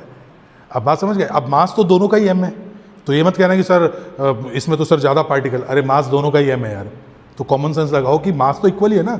तो सॉलिड में कम डिस्टेंस वाले जो है वो कमज़ोर पड़ते हैं, हॉलो में उतना ही मास पूरा का पूरा आउटर पे होता है। जैसे मैं आपसे पूछूं बेटे कि मुझे बताओ 1 किलो चीनी भारी होती है या 1 किलो रुई? क्या बात है, सुहानी पक्का ही आंसर है। 1 किलो चीनी भारी होती है या 1 किलो कॉटन रुई? बोलो। Equal, that's good, very good. क्यों? हाँ, क्योंकि मैं 1 किलो बोल रहा हूं, मास सेम है, मास दोनों के बेटे सेम है। तो सेम मास के अंदर अगर मैं बात करूं तो हॉलो वाले की डिस्टेंस ज़्यादा पड़ती है। क्या ये बात समझ में आ गया बेटे? चलो अब बात आती है बेटे रॉड। तो सेकंड नंबर पे मोस्ट इंपॉर्टेंट बेटे जी रॉड एक्चुअल में जिसकी रेडियस बहुत कम कर दी जाए तब कहा जाता है, वरना ये सिलेंडर है बेटे। सच में सॉलिड सिलेंडर है, ठीक है, थोड़ा यूनिफॉर्म मैं नहीं कह सकता, लेकिन ये सिलेंडर है, सॉलिड सिलेंडर। तो सोचो बेटे, रॉड का एक्सेस बिल्कुल सेंटर से निकलता है ml²/12, याद रखना बेटे, और एक कोने पे निकलता है ml²/3। वापस से बोलता हूँ, देखो आप बेटे 11th क्लास में होते हैं तो फिर मैं इधर से बेटे +L/2 -L/2 फिर dm r² करके प्रूव करा था, बट हम इस कंडीशन में नहीं है कि अभी हम प्रूव करें। तो रॉड का बिल्कुल सेंटर एक्सेस से जब पार होता है बेटे, बिल्कुल सेंटर एक्सेस पे पार होता है, तो हम उसको क्या बोलते हैं? ml²/12, यही होता है ना। और जो एक कॉर्नर से पास होता है बेटा उसको क्या कहते हैं हम? ये लेंथ 2l नहीं होगी ना, लेंथ शायद l ही होगी, l लेंथ होगी बेटे, तभी तो ये +L/2 और +-L/2 होगा, है ना। कोई नहीं, लेकिन आप ml²/12 याद रखना। और बेटे एक कॉर्नर से निकलता है तो क्या होता है? ml²/3। प्रूव करने की जरूरत नहीं है, चाहो तो ml²/12 + md² भी कर सकते हो, ठीक है, पर उतनी ज़रूरत नहीं। सिर्फ ये अब जो बोलने जा रहा हूँ इसके लिए सब लोगों को जागना पड़ेगा। सब जाग चुके हैं? यहाँ एग्जामिनर साहब थोड़ा सा गेम खेलते हैं। उन्हें पता होता है कि ये मास्टर साहब सिखा कर रहे हैं स्टूडेंट्स को, तो उन्हें अच्छे से पता लगता है कि ये ml²/12 है, ये ml²/3 है। वो क्या करते हैं? इन बिटवीन कहीं पूछ लेते हैं, और जैसे ही इन बिटवीन पूछा तो हमें पता होता है कि हमें ये भी पता है, हमें ये वाला भी पता है, तो हम पैरेलल एक्सिस थ्योरम लगाते हैं, यही लगाते हैं। इस ml²/3 के हिसाब से पैरेलल एक्सिस मत लगाना, ml²/12 के हिसाब से लगाना। ये तो ऑलरेडी पैरेलल एक्सिस थ्योरम के हिसाब से आया हुआ है, बात समझना। अगर ऐसा कभी कुछ हो जाए ना तो ml²/12 को ही रेफरेंस मानकर सॉल्व करना, ये बात याद रखना, ये गड़बड़ होगी बेटे। यहाँ से भी कुछ डिस्टेंस देकर ये बोल देंगे कि इसका बताओ, तो बच्चे सोचते हैं हमारे पास तो 2 ऑप्शन, हम इससे भी कर लेंगे, इससे भी कर लेंगे। But if you take my advice तो आप बेटे ml²/12 को रेफरेंस मान के यहाँ से आगे का क्वेश्चन सॉल्व करना। ये स्टेटमेंट जो बोला है सबने सुन लिया है? बस बोल दो सर यस सुन लिया, डन। लिख दो बेटा, लिख दो। पता नहीं क्यों मेरे को ये लग रहा है कि एग्जामिनर सब फिर इन बिटवीन पूछेंगे और तुम वहाँ कलाकारी करके आ जाओगे, ठीक है, ओके। अब एक बात सुनो बेटा, रॉड के मैं सिलेंडर वाली बात करूँ तो एक बात बताओ, सॉलिड सिलेंडर। अब यहाँ से बेटे आपको अज्यूम करना होगा। अब चूंकि मुझे खाने का बहुत शौक है तो मुझे तो बेटे सिलेंडर के नाम पे डोसा याद आता है, आराम से उसको करके ऐसे कर दो तो मेरे को curvature, surface curve, surface area सब समझ में आता है। लेकिन बेटे सिलेंडर है, अब सिलेंडर जो है सिलेंडर तो बेटे सिलेंडर अब देखना ये ऐसे है, इस तरीके, ला मेरे को पानी बॉटल दे। आप यूनिफॉर्म सिलेंडर मानिए इसको बेटा, इसको यूनिफॉर्म सिलेंडर माने। तो अगर मैं कह दूं कि बेटा जी एक्सिस जो है सॉलिड सिलेंडर है बेटा, एक्सिस ऐसे पार हो रहा है। अगर एक्सिस ऐसे पार हो रहा है तो आपको नहीं लगता कि ये जो सिलेंडर है बेटे, अगर मैं इसको ऐसे ऐसे ऐसे ऐसे काटता जाऊं तो ये disc disc disc disc disc निकल रही है। तो अगर बेटे जी एक्सिस ऐसे पार हो रहा है तो अंदर जो सेंटर वाली रॉड है जो एक्सिस है उसके तो अबाउट ही एक्सिस है, तो वो तो घूमेगा नहीं, मतलब बेटे रॉड वाला केस तो खत्म हो गया। मैं आपसे कह दूं कि जी ये है हमारे पास में रॉड, ध्यान देना भाई, ध्यान देना ध्यान देना। मैं आपसे कह दूं कि जी ये तो हमारे पास है रॉड, इस रॉड को ऐसे घुमाएंगे ml²/12, इस रॉड को ऐसे घुमाएंगे ml²/3, लेकिन इस रॉड को ऐसे घुमाओगे तो कितना आएगा? अगर ऐसे घुमा दोगे बेटे तब जीरो आ जाएगा कि नहीं आ जाएगा? जीरो आ जाएगा। रीजन बेटे कि ये डिस्टेंस नेग्लिजिबल है, ये नेग्लिजिबल है। लेकिन जैसे तुम सॉलिड सिलेंडर बनाते हो, इसको बीच में घुसाते हो तो रॉड वाला आंसर खत्म हो जाएगा, पर डिस्क वाली में ये डिस्टेंस नेग्लिजिबल है या ये रेडियस आर है बेटा? तो इसका आंसर आएगा डिस्क के बिल्कुल सेंटर से गुजर रहा है। तो बताओ क्या आंसर आएगा? डिस्क के बिल्कुल सेंटर से परपेंडिकुलर गुजर रहा है। समझ लो बेटा, समझ लो, डिस्क के बिल्कुल सेंटर से ऐसे गुजर रहा है। तो आप ये बोलोगे कि सर ये डिस्क का ही क्वेश्चन है, ये डिस्क का ही क्वेश्चन है और डिस्क से परपेंडिकुलर ऐसे गुजर रहा है, mr²/2। क्या समझ में आ रहा है भाई ऑनलाइन वाले बच्चे? mr²/2, बात समझ गए? ठीक है। अगर बेटे मैं आपसे इसमें से यहाँ पूछूं तो अब यहाँ पे दो बॉडी काम करेंगी, रॉड और रॉड के ऊपर, वही बात है जो जिम में जाते हो ना तुम उठाते हो बेटा, रॉड और रॉड के साथ में वो डिस्क। तो अगर ये एक्सिस है, ये एक्सिस है, तो बेटे एक तो रॉड है और रॉड के साथ में क्या है? एक डिस्क। आपको नहीं लगता कि डिस्क के साथ तो ये टेंजेंट बना के, यानी डायमीटर, डिस्क का डायमीटर और रॉड के बिल्कुल बीच में से गुजर रहा है। आप सोचना बेटा, जो रॉड है, अचानक इमेजिन करो कि रॉड सिलेंडर बन गया है, तो जो बीच वाला एक्सिस है, वो तो आपको ml²/12 देगा। लेकिन ये बेटा रॉड जो है आपका, सिलेंडर जो है बेटा, इसमें किसी एक के ये डायमीटर बन के भी गुजर रहा है, तो कितना आ जाएगा? mr²/4। अरे बात समझ में आई? mr²/2 बेटा, या mr²/4 आ गया साथ में? ml²12 प्लस mr²/4, बिल्कुल बिल्कुल बिल्कुल बिल्कुल बिल्कुल। चंचल क्लियर हुआ बेटा? चंचल आंसर करो। मीनल, बस अगर इमेजिन कर गए ना, अरे इसको यार वो खीरा समझ लो ना, वो लाते तो तुम सिलेंड्रिकल हो, लेकिन उसको जब तुम खाने से पहले उसको जो तुम डिस्क बना के बेटा नाइंसाफ़ी कर देते हो, तो वही तो अगर तुम उसका डिस्क ही तो बनाते जाते हो ना, सिंपल। अब अगर बेटा मैं आपसे ये एक्सिस पूछूं तो रॉड का कोना और डिस्क का डायमीटर,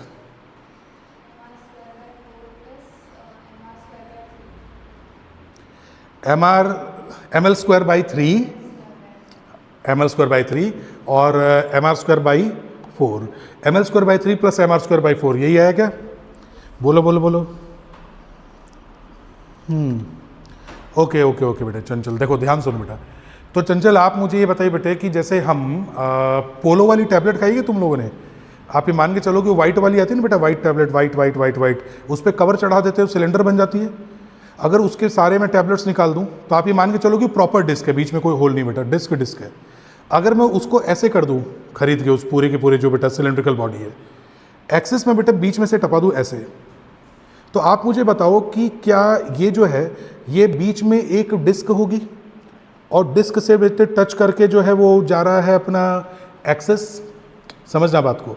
तो एक तो हमारे पास में होगा कि डिस्क से बेटे गुजरने वाला, एक तो हमारे पास एक्सिस ऐसा हो गया, दूसरा कि बेटा रॉड के भी तो परपेंडिकुलर वो हम पढ़ रहे हैं उसको, क्योंकि ये वो चीज़ है ना बेटा जिसको आपको इमेजिन करना पड़ेगा। देखो यहाँ ध्यान से देखो, सॉलिड सिलेंडर दिया है किसने? हाँ, सॉलिड सिलेंडर। बेटे इस सॉलिड सिलेंडर को अगर मैं बीच में से काट दूं तो इस पर मैं लिख सकता हूं, मुझे पूरा यकीन है। हाँ, ये एक्सिस कर दिया बेटे। अब इसको उठा के सीधा कर लो, है ना, इसको उठा के बेटे इसको मैं सीधा कर दूं तो ये सिलेंडर ऐसे आ गया। आप सोचो कि बेटे ये खाली एक ही डिस्क है क्या? अगर ये खीरा है तो खाली कोने से ही खीरा कटेगा क्या वो? आई थिंक उसको आप काटते जाओगे काटते जाओगे काटते जाओगे काटते जाओगे, डिस्क में चेंज होता जाएगा होता जाएगा होता जाएगा। तो बीच में कोई डिस्क होगी इसके, तो इसके बीच में कोई डिस्क होगी बेटे, उस डिस्क से ये डायमीटर बन के निकल रहा है। क्या निकल रहा है बेटा? डायमीटर बन के निकल रहा है। ठीक है, तो अगर मैं कह दूं बेटे कि ये डायमीटर बन के निकल रहा है, डायमीटर बन के निकल रहा है, तो एक तो डिस्क के डायमीटर का आंसर आएगा और एक रॉड के परपेंडिकुलर का आंसर आएगा। ठीक है, इसको बेटा दोनों आंसर यहाँ पे देने चाहिए थे। बात समझ गए? इसको बेटा दोनों आंसर देने चाहिए थे यहाँ पे। इसको मैं हटाता हूँ, रुको, मुझे लग रहा है इसी से तुम्हें कन्फ्यूजन हो रहा है। और है कोई, या मैं और ढूंढूं बेटा? खूब सारा ऑप्शन ही ऑप्शन है।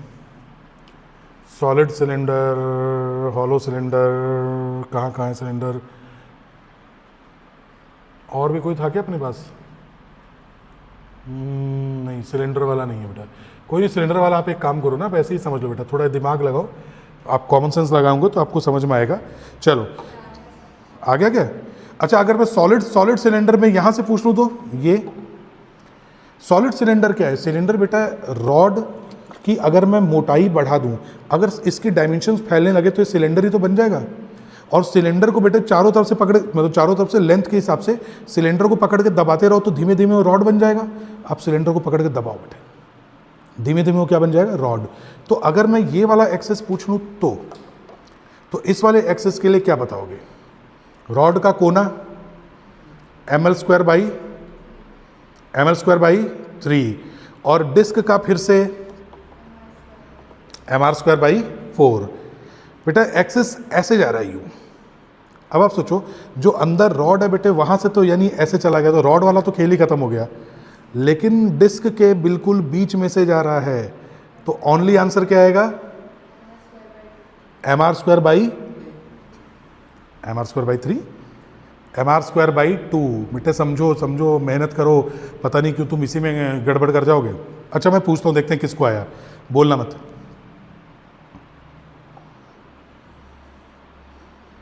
ये एक्सेस है,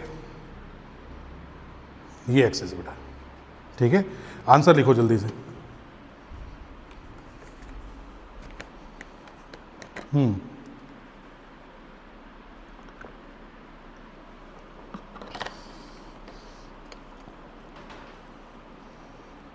चंचल बेटे समझ में नहीं आया हो तो बोल देना। ठीक है, अपने यहाँ पे क्या कहते हैं ना कि don't pretend to know what you don't know, ये वाला थ्योरी चलता है। सिलेंडर का सबसे बेस्ट एग्जाम्पल बेटे वो खीरे वाला ही है। आप उसको, क्योंकि आप दिन भर में वही सिलेंडर को आप डिस्क बना के खा जाते हो। हालांकि कुछ लोग सिलेंडर बना के भी चबा जाते हैं, मतलब मैं अपनी बात नहीं कर रहा हूँ, ऐसे बता रहा हूँ। तो बेटा उसको डिस्क बना के भी लोग खाते हैं। आप हॉलो सिलेंडर सोचो बेटा, हॉलो सिलेंडर का बेस्ट एग्जाम्पल बेटे हवा वाला डोसा। हवा वाला डोसा क्या है? जिसको क्या बोलते हैं? प्लेन डोसा। बेटा वो हॉलो सिलेंडर है, जितना पैसा देते जाओगे वो हॉलो सिलेंडर से सॉलिड सिलेंडर बनता जाएगा। Best option. तो बेटे अगर वो हॉलो सिलेंडर है, हॉलो एकदम बिल्कुल कुछ नहीं है बेटे, ठीक है, इस वाले का आंसर तो पहले वाला ही होगा जो मैंने लास्ट क्वेश्चन दिया था। बेटे हॉलो सिलेंडर है, हॉलो सिलेंडर के बिल्कुल बीच से एक्सेस यूं जा रहा है। हॉलो सिलेंडर मान लो उसको बेटा, बिल्कुल बीच से एक्सेस यूं जा रहा है।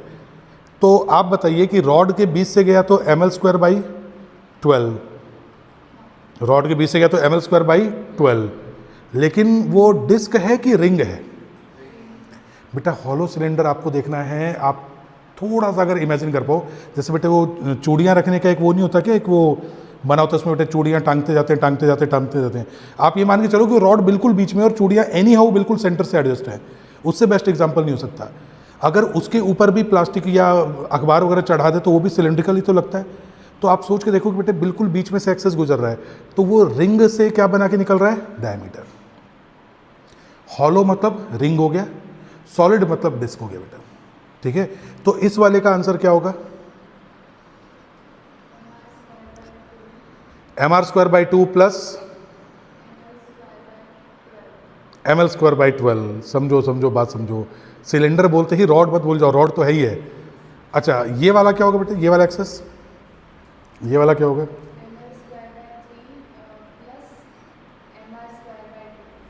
ml² by 3 plus mr² by 2, यही होगा क्या? बताओ तो कमेंट सेक्शन में। बिल्कुल सुमित, रिंग होगा। करेक्ट आंसर है सुमित, पुराने क्वेश्चन का सही आंसर।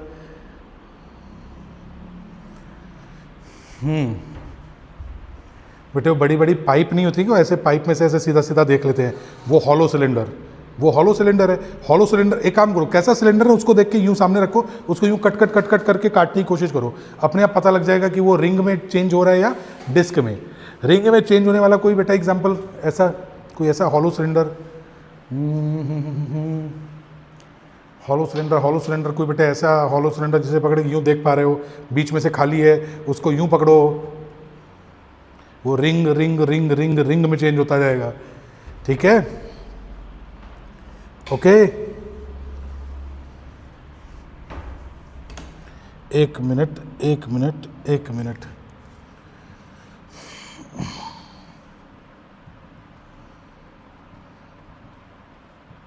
आजकल बेटा सिलेंडर तो बोलने से भी डर लगता है। रिकॉर्ड हो रहा है यार, सिलेंडर खूब सारे अवेलेबल हैं। ए चुप रहे, नाम नहीं लेने कैसा,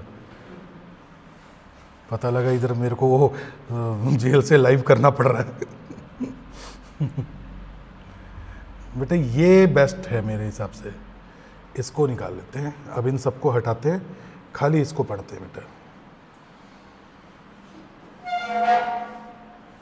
रुक जाओ, कोई नहीं, आराम से, टेक योर टाइम। बेटा जी मेरे हिसाब से ये सब है इसमें, ये नजर आ रहा है सबको? Thin cylindrical shell with open ends of radius r and mass m, moment of inertia is I/mr²। Thin cylindrical shell, thin है बेटा, थिन बोलते ही बेटा जी इसका आंसर जो है बेटे आप बताओ क्या हो गया इसका? थिन वाले के बिल्कुल एक्सिस ऐसे निकला, तो बेटा जो अंदर की रॉड है उसका तो काम ही खत्म कर दिया इन्होंने, वो रॉड के हिसाब से नहीं बताया, लेकिन फिर भी आप सोच लो बेटा, तो अंदर की रॉड का तो बैंड ही बच गया, तो खाली mr² आ गया। अब इन्होंने थिक सिलेंड्रिकल बोला है, हालांकि ये नीट के पॉइंट ऑफ व्यू से इन्होंने ऊपर टपा दिया इसको, ये रॉड को कंसिडर कर ही नहीं रहे, ये थिन ही ले रहे हैं क्या, थिक नहीं ले रहे क्या? Thick cylinder with open ends of inner radius r1, बेटे inner radius r1 outer radius r2। सही मैंने बताऊँ तो बेटा इसका ये वाला जो है ना, ये एग्जाम्पल है पोलो वाली टैबलेट का, पोलो वाली टैबलेट याद करो, उसका बेस्ट एग्जाम्पल। क्या वो प्योरली डिस्क होती है या वो बेटा एक ऐसी डिस्क होती है जिसके बीच में एक और छोटी सी डिस्क की जगह हटती है? मास रिमूवल वाला केस हो गया, मास रिमूवल वाला केस। तो क्या उसकी एक रेडियस r1 और एक रेडियस r2 होती है बेटा? वेरी ब्लर डायग्राम बेटे, डायग्राम भी सही नहीं है अपने नसीब में आज। इस डायग्राम को ना मैं AI की मदद से बोलता हूँ, तुम बाहर आके बता आंसर। चलो ठीक है, कोई बात नहीं बेटा, मैं यहाँ से इसको वापस करता हूँ। आपका मैं एक होमवर्क दे रहा हूँ बेटे, होमवर्क ये दे रहा हूँ कि बढ़िया से ना सिलेंडर वाले डायग्राम को आराम से ढूंढ के ग्रुप में सेंड करना, क्योंकि मुझे पता नहीं क्यों लग रहा है कि तुम सिलेंडर वाले केस में ना फंस जाओ। तो बेटे सिलेंडर ध्यान रखो, साथ में लगे। हाँ तो एक पॉइंट और याद आ गया कि अगर आपको ये मिल जाए ना, यानी ये बेटा इनर रेडियस r1 और r2 का कुछ ऐसा मिल जाए, जैसे मान लो ये मिल गया आपको इस तरीके से बेटा, दोनों का सेंटर सेम है। अरे यार ये इसका सेंटर सेम कैसे बनाऊँ मैं? How to make it like this? अच्छा चलो आप एक काम करो, इसको इमेजिन करो बेटा। अरे यार क्या, इसको बेटा सीखते सीखते मुझे भी लगता है टाइम ही लगेगा। आप ये मान के चलो बेटा ये r1 हो गया और ये हमारे पास में हो गया r2, inner radius outer radius इस तरह की है ना। आप अब ये मानना कि सेंटर में ये सब कुछ, इसका मोमेंट ऑफ इनर्शिया बताओ, इसके अबाउट, ये एक्सिस के अबाउट बेटे, डिस्क है बेटे, डिस्क में ये वाला बेटे इसके अबाउट, क्या हो जाएगा? हाफ बाहर ले लो, m ले लो बेटे बाहर, r1² प्लस r2²। अगर आपको याद हो तो अभी आपने थोड़ी देर पहले यही देखा था, कुछ याद है जो मैंने अभी बेटे डायग्राम हटाया था, उसमें ये था कि बेटे नहीं बेटे प्लस होगा ना दोनों का, half m r1² plus r2²। एक मिनट, क्या हम thick cylinder with open ends of inner radius r1 outer radius r2, मैं इसको थोड़ा मिनिमाइज करता हूं ताकि बेटा आपको दिख जाए यहाँ पे। अब थोड़ा आइडिया लग रहा है कि क्या है ये? Thick cylinder with open ends of inner radius R1 outer radius R2 मास। तो बेटे अगर इस तरीके का सिलेंडर है जहां पे बेटे ये R1 है और ये R2 है, तो डिस्क में R1 R2 बना है, तो बेटा हमारे पास क्या यही फॉर्मूला लिखा था मैंने अभी, half m R1 square plus R2 square. Standard formula बेटा याद कर लो, कोई दिक्कत नहीं है, माइनस मत कर देना, प्लस कर देना। फिर से कह रहा हूँ, माइनस मत करना, प्लस करना, क्योंकि नीट में क्वेश्चन देखते ही अरे ये भी PYQ है आपका, एक ये भी PYQ है, आप एक बार देखना इसको बेटा, प्लस में आंसर आएगा। इसके PYQs बिल्कुल बिल्कुल बेटा, इसके PYQs आपको जरूर जरूर करने बेटा। दिख नहीं रहा है ये, अभी भी नहीं दिख रहा है क्या? रुक जाओ, कोई नहीं, ये नहीं दिख रहा है तो इसके बात करते बेटा। ये दिख रहा है क्या? ये दिख रहा है बेटा? मोमेंट ऑफ इनर्शिया में रिंग याद रखो, डिस्क याद रखो, रॉड याद रखो। अगर ये तीनों आपको अच्छे से समझ में आ गया बेटा, तो सॉलिड सिलेंडर हॉलो सिलेंडर में आपको कोई दिक्कत नहीं आएगी। अब सॉलिड सिलेंडर हॉलो सिलेंडर आ गया तो आप खुद सोच के देखो, स्फीयर वाला तो अपने को वैसे ही पता था, सॉलिड वाले का क्या है बेटा 2/5, हॉलो वाले का बोलो 2/3। बेसिक्स से अपने पास यही आते हैं, ठीक है। तो अब मुझे ये बताओ कि अगर मैं आपसे बेटा क्वेश्चंस के मैं आपसे पूछूं, चलो मैं क्वेश्चंस पे आने से पहले एक आपको बताता हूं, मास रिमूव्ड वाला केस देखते हैं जल्दी से। उसमें मैं आपसे यही वाला पूछ रहा हूं बेटा क्वेश्चन, जो अभी मैंने बताया था, कुछ पोर्शन जो है रिमूव कर दिया।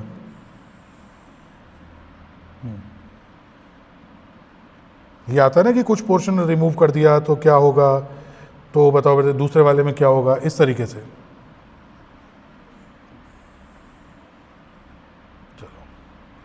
आप ये मानना बेटा कि ये रेडियस बिल्कुल बैलेंस्ड है दोनों तरफ से, ये R1 था और यहाँ से बेटा ये पूरा जो है ये R2 है, और आपको बेटा ये बताना है, मतलब सेंटर आपको ये मानना है कि बेटा सेंटर ये है, ठीक है। और एक्चुअल में जो बॉडी है वो बॉडी ये है, एक्चुअल बेटा बॉडी जो है वो ये है। आपको बेटा बस इसमें इमेजिन एक छोटा सा काम करना है, वो इमेजिन ये करना है कि मैं बिल्कुल वो दूसरा स्फीयर सेंटर में नहीं बना पाया, आपको ये मानना है कि दोनों का सेंटर एक ही है, और दूसरा वाला जो है रिंग ले लो, डिस्क ले लो, चलो दोनों डिस्क है।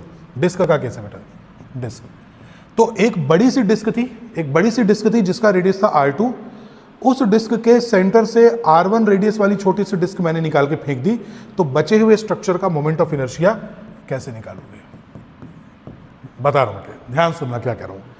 अब ये न सिर्फ इसमें है, आपके सेंटर ऑफ मास में भी है, इलेक्ट्रोस्टैटिक में से भी आएगा, ग्रेविटेशन में भी आएगा, कि इसकी वजह से ग्रेविटेशनल फील्ड इतना है तो इसका कुछ पोर्शन निकाल के फेंक दिया, तो अब रिमेनिंग स्ट्रक्चर की वजह से कितना होगा, समझ गए। इसको कहते हैं मास रिमूव्ड, पोर्शन रिमूव्ड।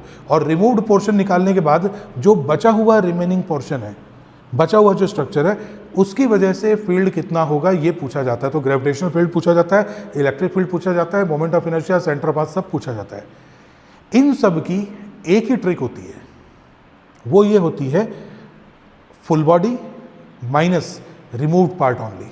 ध्यान से देखना बेटा, इसकी जो ट्रिक होती है, वो ट्रिक जो है वो ये होती है, वो होती है बेटे full body minus removed part,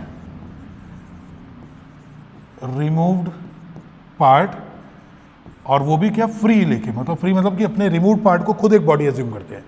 अब आप बोलेंगे सर खाली ये क्यों लिख रहे हो, आई क्यों नहीं लिख रहे हो? अरे आई तो मैं इस चैप्टर में पढ़ा रहा हूँ, फिर इलेक्ट्रोस्टैटिक्स में आएगा कि अगर एक सॉलिड नॉन कंडक्टिंग स्फीयर की वजह से इस पॉइंट पर इलेक्ट्रिक फील्ड इतना है, उसमें से एक इस आर रेडियस की एक छोटे से स्फीयर को निकाल के फेंक दिया, तो अब जो सिस्टम बचा है उसकी वजह से ई कितना होगा, तो वहाँ पे बेटे ई ऑफ फुल बॉडी आ जाएगा, यहाँ पे moment of inertia of full body आ जाएगा, centre of mass of full body आ जाएगा, ग्रेविटेशनल फील्ड, ठीक है।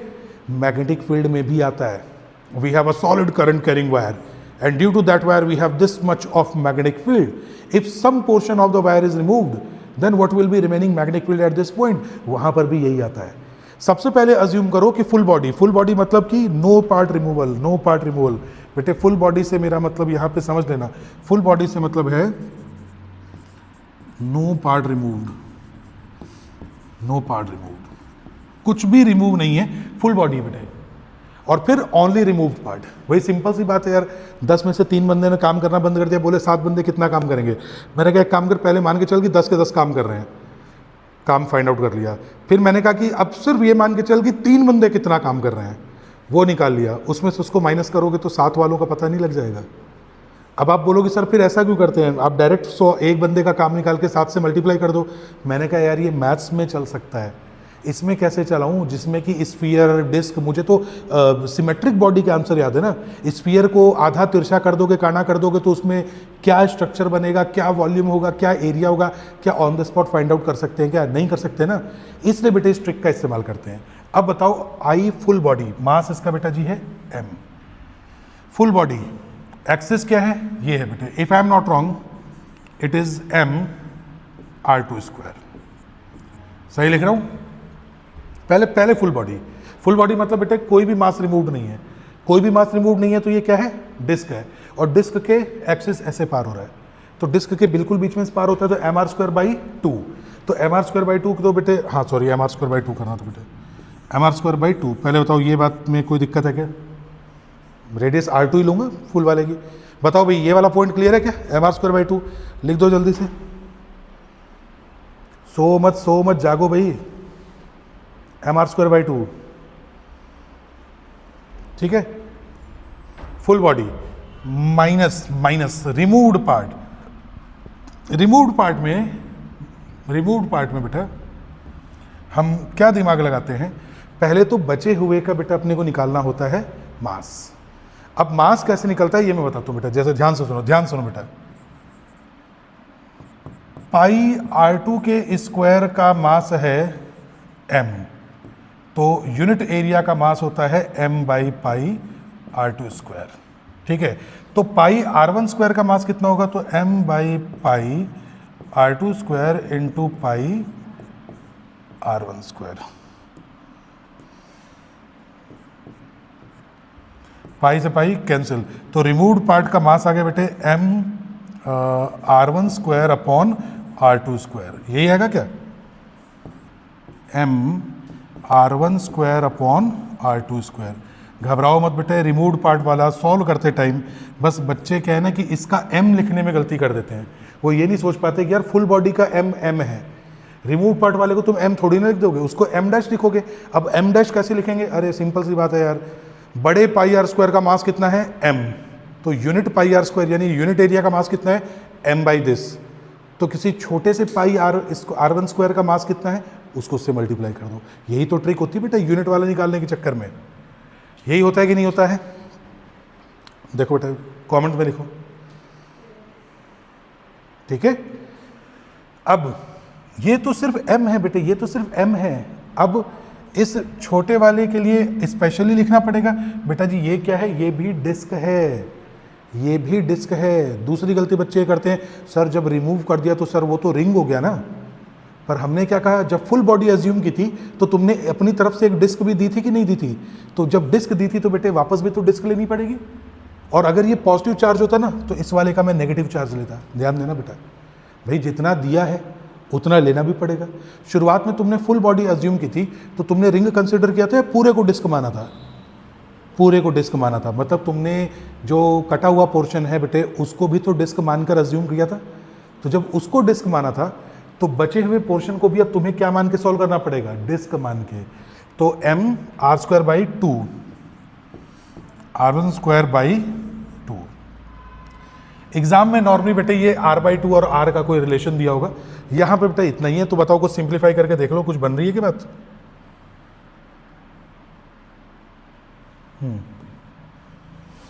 सिंप्लीफाई करके देखो बेटे, बताओ क्या बन रहा है।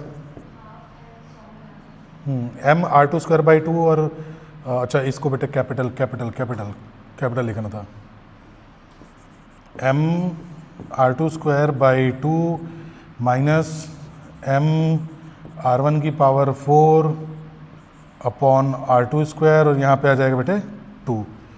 तो m/r2²/2 और m, इसको क्या करें बेटे, r2² को निकालने के बाहर, मतलब देख लेना इसको आगे अपने को सॉल्व कैसे करना है। जो भी वैल्यू दी हो, मेरे हिसाब से बेटे कई बार नहीं कहता पूरा r और आधा r/2 दे देता है, तो इस तरीके से भी सॉल्व कर सकते हैं, पूरा आर और आधा कुछ r/2, राइट। r1 और r2, ठीक है ना। और तो बेटे कुछ दिक्कत है नहीं इसमें, सब सही है अपना। r² को चाहो तो यार एक काम कर सकते हैं, या तो इसको इस वाले में बेटे कॉमन निकाले भी तो निकालें, या ऐसे ही पढ़ा रहने दो कोई, क्योंकि उसके बाद में एग्जामिनर के ऊपर डिपेंडेंट है ना भाई, वो r1 और r में क्या आपको फॉर्मूला दे रहा है। जैसे आपको मैं एक बेटे क्वेश्चन लिख के दे रहा हूँ, एक क्वेश्चन देख रहा हूँ। हाँ सुमित, क्या हुआ बेटे? सुमित एक काम कर रहे हैं, इसी वाले को एक स्ट्रक्चर्ड क्वेश्चन में मैं दे देता हूँ, एक प्रीवियस ईयर क्वेश्चन में दे दूँ ये वाला, क्योंकि नॉर्मली r1 r2 में बेटा कुछ ना कुछ रिलेशन होता है उसका, है ना। पाई वाला बेटे कौन सा? अच्छा ये वाला क्या? हाँ इस वाले को बेटे, इस वाले को देखो मैं पहले बता देता हूँ, ये बता के फिर आपको पूरा क्वेश्चन दे रहा हूँ। ध्यान सुनो, गलती क्या होती है, मोमेंट ऑफ इनर्शिया में m भी आता है नहीं आता है, लेकिन हम m पर ध्यान इतना नहीं दे पाते बेटे जितना r1 r2 पे ध्यान दे देते हैं। तो हम mr² में सीधा m को लिख देते हैं m, और r को फटाफट r से सॉल्व करते हैं। इनमें गलती क्या होती है? गलती ये होती है कि जब आप फुल बॉडी को पढ़ रहे हो तो फुल बॉडी का m लोगे, जिसमें कि अक्सर बच्चे गलती नहीं करते। लेकिन जैसे ही बेटे रिमूव्ड पोर्शन वाले m को पढ़ोगे तो खाली इतना m लोगे, इसको भी बच्चे गलती से बेटा m ही लिख देते हैं, जबकि ये m की जगह m' होगा। तो इसको सॉल्व करने के लिए बेटे इसको कहते हैं मास पर यूनिट एरिया, सिग्मा। अरे जैसे सरफेस चार्ज डेंसिटी, जैसे सरफेस मास डेंसिटी बेटे, मास अपॉन एरिया। अगर बेटा ये कांस्टेंट है, बड़ा मास बड़ा एरिया इक्वल टू छोटा मास छोटा एरिया, ऐसे याद कर लो, कोई दिक्कत नहीं आएगी। ध्यान से सो मत सुन, बड़ा मास बड़ा एरिया मतलब फुल बॉडी का मास फुल बॉडी का एरिया πr², छोटा मास छोटा एरिया πr1²। अब यहां से अगर m1' निकालोगे तो मेरे हिसाब से बेटे इसको यहां मल्टीप्लाई करके आप यही निकाल पाओगे। हो गया बेटा? बताओ कोई मुश्किल चीज ये? चलो क्वेश्चन में आते हैं, एक मैं क्वेश्चन आपको देता हूं, क्वेश्चन से बेटा जी क्लियर हो जाएगा आपको। खुल जा सिम क्वेश्चन।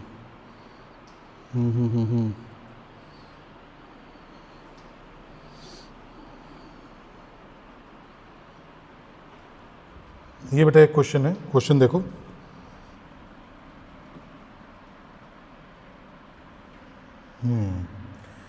इस तरीके से बेटे कुछ बना रखा है और इसका कुछ पोर्शन बेटे रिमूव किया हुआ है। तो जो पोर्शन इन्होंने रिमूव किया है, मैं बिना उसके लिख, अबे कैसे ऐसे है ये। ओके, शुरुआत में आपको दे रखा है बेटा जी, शुरुआत में आपको दे रखा है कि ये इसके अबाउट घूर्णन यानी कि ओमेगा कर रहा है, मास है m, रेडियस है r बेटे, रेडियस है r, और ये है जी डिस्क, और ये है आपके पास में, ये जो है पूरी डिस्क है बेटा, कोई दिक्कत वाली बात इसके अंदर नहीं है। अब ये क्या कह रहे हैं, कि भाई आपने किया क्या, आपने इसमें से सेंटर से r/2 रेडियस की डिस्क रिमूव कर दी, सेंटर से r/2 रेडियस की डिस्क को रिमूव कर दिया। मैं बेटा कोशिश कर रहा हूँ कि मैं इसी में अगर डायग्राम इसका बना दूँ तो I hope you can understand that, कि मैं इसी में बेटा इन्होंने क्या किया कि इसी के अंदर से पूरा तो r था, इन्होंने बेटा जी एक r/2 रेडियस की डिस्क को रिमूव कर दिया है। ये हो गया है r/2, और पूरा जो है बेटे, पूरा तो r है ही है। अब आपसे पूछा गया है कि लो जी आपको बताना है रिमूव्ड पोर्शन का यानी रिमेनिंग पार्ट का moment of inertia, remaining part का मोमेंट ऑफ इनर्शिया बताना है। वैसे तो दिमाग लगा सकते हो, पुराने वाले में वैल्यू सेट कर दो, पर मैं चाहता हूँ कि बेटा पूरा क्वेश्चन करो, पूरा पूरा क्वेश्चन करके दिखाओ। शाम को याद दिलाना तो मैं कुछ जेई मेन के क्वेश्चन इसमें भेज दूंगा आपको।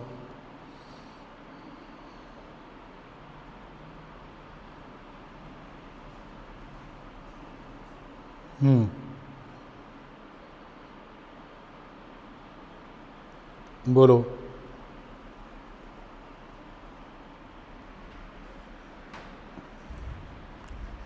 बिना किसी दिक्कत के पहले फुल बॉडी, कुछ भी बॉडी में कुछ भी पोर्शन रिमूव्ड नहीं है, it is a full body, nothing to do with this. Full body के बिल्कुल सेंटर से गुजार दिया बेटा, बताओ तो डिस्क में क्या आंसर आएगा?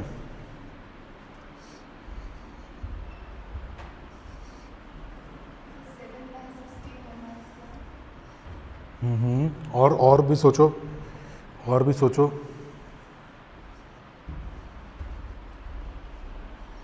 पहले फुल बॉडी, फिर फुल बॉडी में से माइनस करो बेटा ओनली रिमूव्ड पार्ट।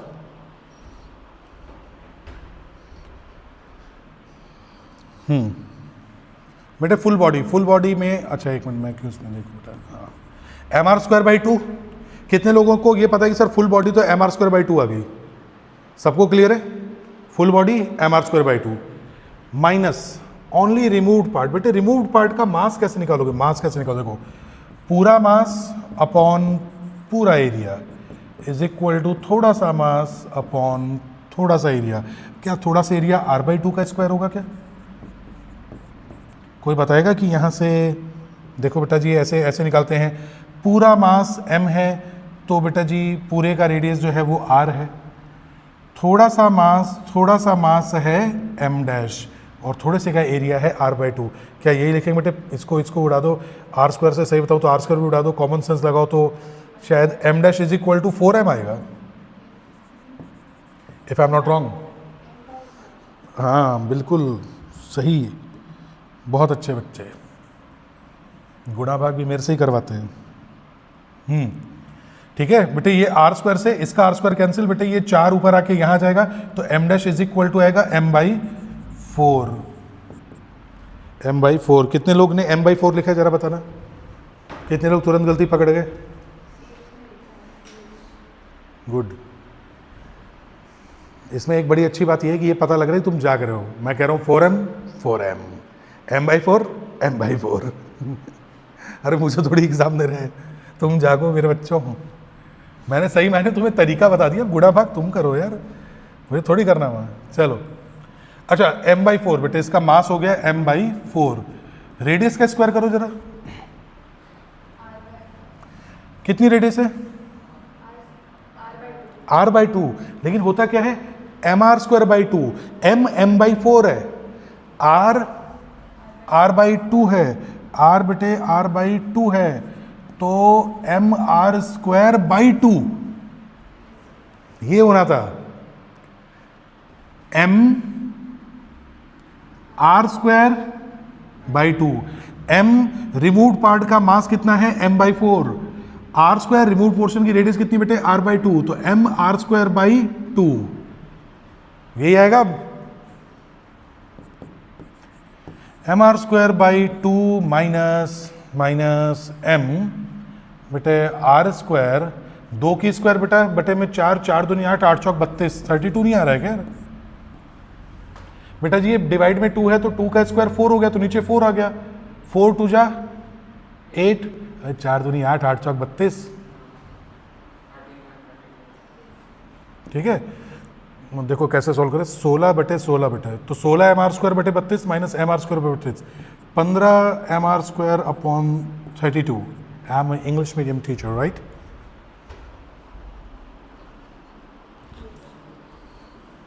ऐसे आएगा, 15 बाई 32 आएगा बेटा। चंचल एक्सीलेंट, 15 बाई 32। मुझे किसी ने गलत आंसर बताया था, सुहानी बेटा कैलकुलेशन मिस्टेक हुई ना, बट नहीं होनी चाहिए। अब फर्क समझो क्या है, देखो मैं कैलकुलेशन मिस्टेक बेटा मैं भी लिखने में कर देता हूँ, लेकिन मेरी गलती माफ़ है बेटा, मैं आपको पढ़ा रहा हूँ, मैं तो दोबारा सॉल्व कर दूंगा, मैं कैलकुलेटर से भी सॉल्व कर दूंगा। अगर आप गलती करते हो तो वो माफ़ नहीं है, तो आप बढ़िया से बेटा है ना, आपसे गलती नहीं मैं उम्मीद कर रहा हूँ। क्या तरीका समझ में आ गया? पहले फुल बॉडी जिसमें कुछ भी प्लस माइनस नहीं है, minus only consider the removed part. अब रिमूव्ड पार्ट का मास, रिमूव्ड पार्ट की रेडियस, सारी चीजें वही बेटे। क्या मैं क्लियर बोल रहा हूं एकदम? ठीक है, इस तरीके से बेटा, इस तरीके से।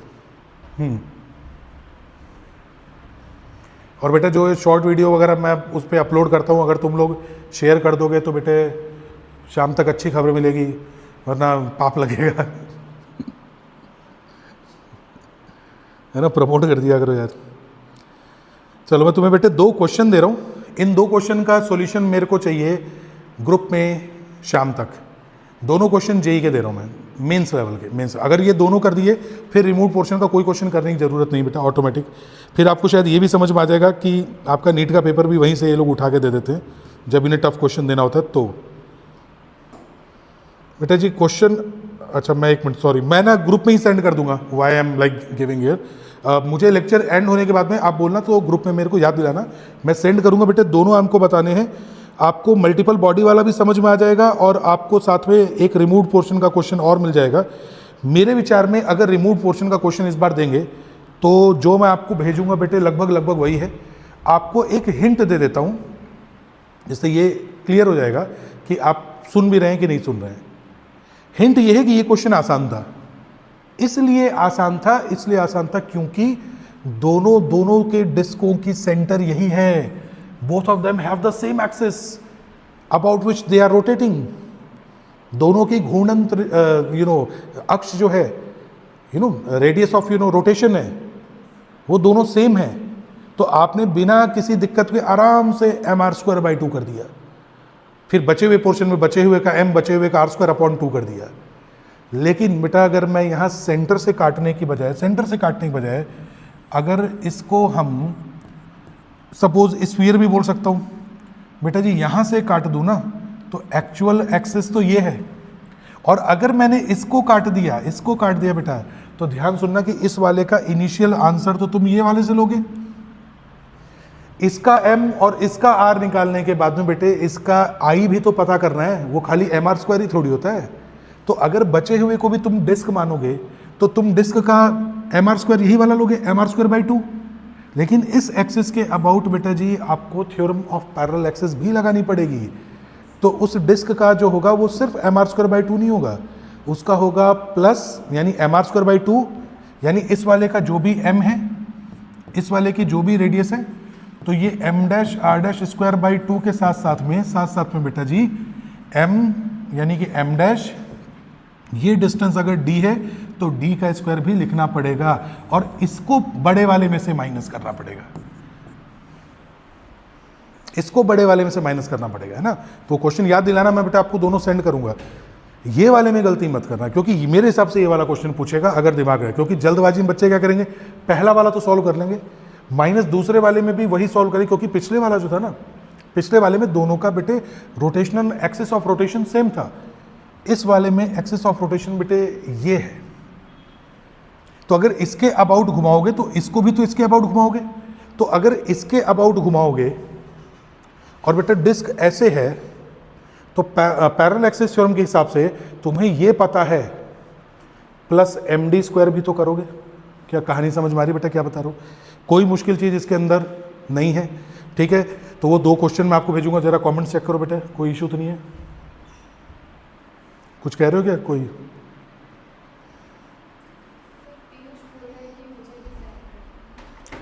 पीयूष को मैं ग्रुप में ऐड कर दूंगा बेटा। ठीक है।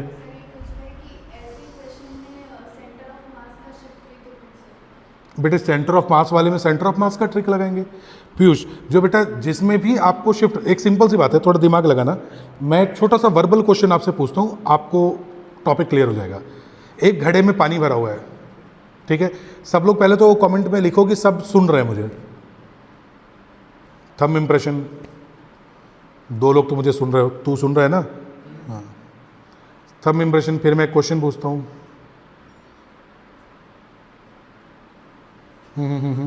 फिर उसके बाद बेटा टॉ इक्वल टू आई अल्फा थोड़ा डिस्कस करना है, तो थोड़ा जल्दी है ना। सुन रहे हो? एक घड़े में पूरे में यूनिफॉर्म पानी भरा हुआ है। अब घड़ा है तो बेटा स्फेरिकल है, यूनिफॉर्म पानी भरा हुआ है, उसका सेंटर ऑफ मास कहाँ है?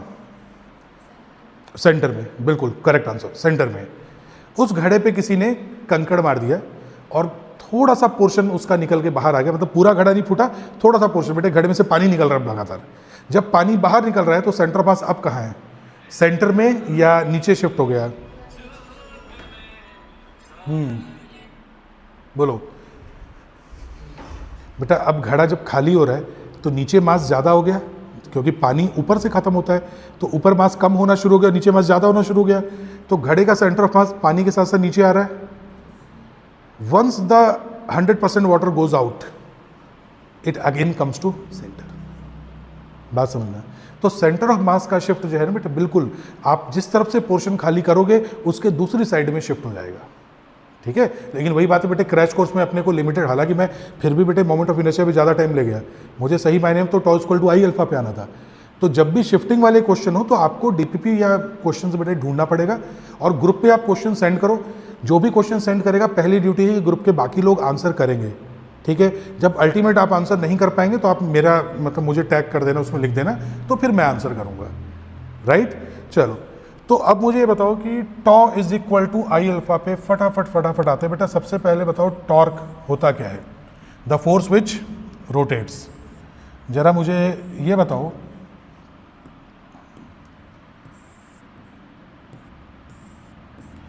ये है मास m, फोर्स है 40 न्यूटन, फोर्स है 40 newton. Net force on the body बताओ जल्दी से, net force on the body बताओ, net force on the body बताओ सब लोग जल्दी से। अब तो मैं भी पढ़ सकता हूँ। अब यहाँ वाले पे बेटा मैं फ़ोन को ऐसे लगा लूँ तो सही नहीं है क्या? चलो ये मेरे को ना कल याद दिलाना, मैं फ़ोन वैसे तो लगा ही सकता हूँ इस पर कॉमेंट्स पढ़ने के लिए। Net force on the body 0, correct answer. Net force 0 बेटा जी। What about net torque? Torque किधर लगेगा नेट? बेटा नेट टॉर्क बिल्कुल बेटा 0 शाबाश। नेट टॉर्क नॉन जीरो है। कैसे? ये इसको ऐसे घुमाएगा, वही बात है यार, टायर ऐसे है तो तुम्हें टायर को घुमाना है तो ऐसे पकड़ के टायर को घुमाते हो या खाली एकदम परपेंडिकुलर पे हाथ ऐसे मारते जाओ बेटा, बॉडी घूमती जाएगी, ठीक है। तो इस पे ये वाला जो है बेटे, इस मास पे बेटे फोर्स ऐसे, मतलब यहाँ के एक्सिस के अबाउट से बात करूँ तो ये जो है बेटे इसको ऐसे घुमा रहा है, ये ऐसे घुमा रहा है। इस वाले को क्या कहते हैं? क्लॉकवाइज बोलते हैं क्या? क्या ये क्लॉकवाइज रोटेशन लाने की कोशिश कर रहा है? क्या ये क्लॉकवाइज रोटेशन लाने की कोशिश कर रहा है? बिल्कुल कर रहा है, ठीक है। आप सोच के देखो ना, रॉड ऐसे बेटे, इस रॉड पर एक बॉडी ऊपर से बेटे, एक बॉडी ऊपर से ऐसे गिरे और एक बेटा मतलब इस तरीके से ले जाए और एक ऐसे कर जाए, तो दोनों मिलके एक ही तरफ से बैटिंग कर रहे हैं। टॉर्क होगा R क्रॉस F, समझना बेटा। R कहाँ से? जो सेंटर ऑफ मास या एक्सिस ऑफ रोटेशन से परपेंडिकुलर, R ये है बेटा, F ये है। क्या 40 इंटू R करके निकाल लोगे? क्या दोनों ऐड हो जाएंगे? क्या mg की वजह से कोई टॉर्क जनरेट हो रहा है? क्या mg की वजह से कोई टॉर्क जनरेट हो रहा है क्या? बताओ बेटे, क्रैश कोर्स है, लिमिटेड टाइम है। mg इसका सेंटर ऑफ मास कहाँ है रॉड का? सेंटर ऑफ मास यहाँ है बेटा, तो mg ऐसे लग रहा है। क्या वो एक्सिस से ही गुजर रहा है? और चूंकि वो बेटा रोटेशनल एक्सिस से ही गुजर रहा है, तो क्या mg की वजह से टॉर्क जनरेट हो रहा है बेटा? mg की वजह से कोई नहीं, आपने बीच में बॉडी ऐसे रख दी, नहीं हो रहा। लेकिन आप इस रॉड को इस एक्सिस पे टिकाओ, ऐसे नहीं हो जाएगा? तो बिल्कुल क्या ऐसे नहीं रखते? क्लियर हो पा रहा है? mg भी लग रहा है वो सही मायने में बेटा, जो आप फोर्स की बात कर रहे हो ना, नेट फोर्स, तो mg तो ऑब्वियस सी बात है कि ड्यू टू उस पर लग रहा है। वरना एक्सटर्नली फोर्स की बात करूँ तो एक्सटर्नल फोर्स तो बेटा दोनों के दोनों 0 हो गए। mg जो है बेटा उसकी वजह से टॉर्क नहीं लग रहा। बात समझ गए? mg into 0। मैं अगर आपसे कहूँ, मैं कहूँ जी ये है रॉड और यहाँ पे बेटा इसका सेंटर ऑफ मास है। अब आप खुद समझदार हो कि अगर मैं आपसे कह दूँ कि जी ये 20 मीटर है तो सेंटर ऑफ मास यहाँ पे है, मैं कह रहा हूँ एक फोर्स जो है वो इधर लग रहा है बेटा, इस तरीके से फोर्स है बेटा, ये है मान लो 20 न्यूटन। इस पर भी बेटा फोर्स ऐसे ही लग रहा है, 20 न्यूटन ऐसे लग रहा है बेटा, ठीक है। अब आप मुझे बताओ कि मैं अगर इस एक्सिस की बात करूं तो फिर से मैंने mg की कहानी खत्म कर दी, क्योंकि अगर रोटेशनल एक्सिस यहां से लूंगा तो mg तो फिर घुमा ही नहीं रहा। लेकिन अगर अगर अगर बेटा मैं यहाँ पे एक स्टैंड रख दूँ ऐसे, मैं सॉल्व नहीं कराऊंगा बेटा क्योंकि केसेस में मल्टीपल बना सकता हूँ। अगर मैंने स्टैंड लगा दिया तो अब नहीं लग रहा कि नॉर्मल भी लगा दिया मैंने। अब सब लोग पहले जाग जाओ अच्छे से। ये जो भाई साहब हैं ये अकेले, ये इसको ऐसे घुमाने की कोशिश कर रहे हैं, क्लॉकवाइज लाने की कोशिश कर रहे हैं, और ये भाई साहब ये इसको ऐसे एंटी क्लॉकवाइज लाने की कोशिश कर रहे हैं। आप नहीं बोल सकते सर दोनों के दोनों 20 कैंसल आउट हो जाएंगे। अरे सेंटर एक्सिस से दोनों के दोनों सेम ही डिस्टेंस पे लग रहे हैं। ये भी 20 इंटू आर, ये भी 20 इंटू आर। आपको नहीं लगता बेटा 20 इंटू आर दोनों तरफ से खत्म हो जाएगा? तो अब मुझे बताओ बेटा कि अगर मैंने यहाँ टिका रखा है तो एम जी कहाँ लग रहा है? नीचे। एम जी कहाँ लग रहा है बेटा? नीचे। ये एम जी इसको किस तरफ ले जाने की कोशिश कर रहा है बेटा?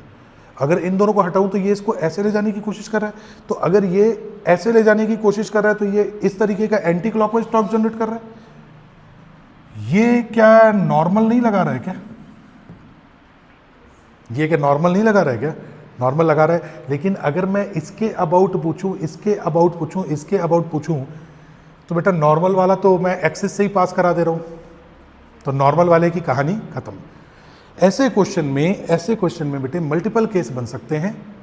कॉन्सेप्ट आपको बचाएगा। कॉन्सेप्ट क्या बचाएगा? सबसे पहले तो आप हमें ये देखो कि टोटल फोर्स कितने हैं। इसमें बच्चे दो तरीके के फोर्स में मात खा जाते हैं। बाहरी फोर्स तो नजर आते हैं, 40 न्यूटन, 20 न्यूटन, 25 न्यूटन ऐसे लगा रखा है। बेटा 25 न्यूटन ऐसे लगा रखा है तो यार थीटा के हिसाब से ये वाला ले लो।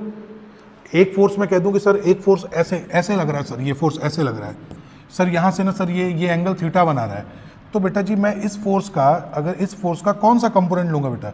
इस फोर्स का ये वाला कंपोनेंट ही तो लूंगा मैं। क्यों? क्योंकि एफ कॉस थीटा ये हो गया, एफ साइन थीटा ये हो गया, और जरूरी नहीं है अगर मैं यहाँ थीटा ले लूँ तो एफ कॉस थीटा ये हो गया और एफ साइन थीटा ये हो गया। क्या ये रॉड को घुमा रहा है क्या? बेटा किसी बॉडी को घुमाने के लिए उसको ऐसे धक्का देते हैं या परपेंडिकुलर ऐसे करते हैं? परपेंडिकुलर। क्या इसका घुमाने में कोई योगदान है इसका? नहीं। तो इसका खाली ये कंपोनेंट है अगर आ जाए तो आपको ऐसे क्वेश्चंस में क्या करना है? सबसे पहले तो फोर्सेस देखो, सीधे सपाट नजर आ जाए। फिर देखो कि अगर कोई परपेंडिकुलर नहीं लग रहा है तो उसको परपेंडिकुलर लगा दो। फिर देखो mg, अगर क्वेश्चन में लाइट रॉड बोल दिया तो नेग्लिजिबल m, नहीं बोला तो बेटा जी mg सेंटर ऑफ मास के हिसाब से आपको देखना पड़ेगा। फिर देखो कि दो स्टैंड भी लगा रखे हैं क्या, या किसी सपोर्ट पे रखा हुआ है क्या? अगर किसी रिजिड सपोर्ट पे इन्होंने रख दिया, किसी सपोर्ट पे ऐसे रख दिया बेटे, रख दिया, तो इसकी वजह से क्या जनरेट हो रहा है बेटा? नॉर्मल, क्योंकि रॉड नीचे की तरफ धक्का दे रही है, ये रॉड पे फोर्स लगा रहा है, नॉर्मल। फिर इन नॉर्मल का भी टॉर्क निकालना पड़ेगा, ठीक है। इनमें हमारे लिए अच्छी बात ये होती है जो सबसे मुश्किल लगे ना उसी के अबाउट टॉर्क निकाल दो, क्योंकि उसकी कैलकुलेशन, जैसे मेरे को मुश्किल लगे यार mg के अबाउट नहीं निकाल सकता, मैं कहूँगा मैं ना mg मुश्किल है तो मैं ये वाला एक्सिस ले लूँगा। इस एक्सिस के आते ही mg की इस एक्सिस से परपेंडिकुलर दूरी कितनी है बेटे? 0। तो अब mg का घुमाने में कोई योगदान नहीं बेटे, तो mg की कहानी खत्म हो गई। फिर इसमें चेक करूँगा कि अच्छा ये इसको क्लॉकवाइज घुमाएगा, नॉर्मल, क्योंकि इस एक्सिस के इधर लग रहा है तो नॉर्मल भी क्लॉकवाइज घुमाएगा। ये वाला नॉर्मल एंटी क्लॉकवाइज है ना, इस एक्सिस के बेटे ऐसे लग रहा है बेटा, इस बॉडी पे ऐसे लग रहा है, ये एंटी क्लॉकवाइज घुमाएगा। ये 20 न्यूटन भी एंटी क्लॉकवाइज घुमाएगा। फिर दोनों बेटा क्लॉकवाइज एंटी क्लॉकवाइज बराबर करके देख लो, कॉमन सेंस लगाओगे, जो ज़्यादा निकलेगा वो जीतेगा। क्या यही कहानी होगी क्या ओवरऑल? क्या यही कॉन्सेप्ट होगा कि एक बार जरा ग्रुप में बेटा मैसेज कर दो। मैं इसके क्यों एग्जाम्पल नहीं करा रहा हूँ, क्योंकि मल्टीपल एग्जाम्पल बन जाएंगे। आपको जहाँ से मन करे एक्सेस ले लो। आप बताओ बेटा इसका नॉर्मल कहाँ से पास हो रहा है?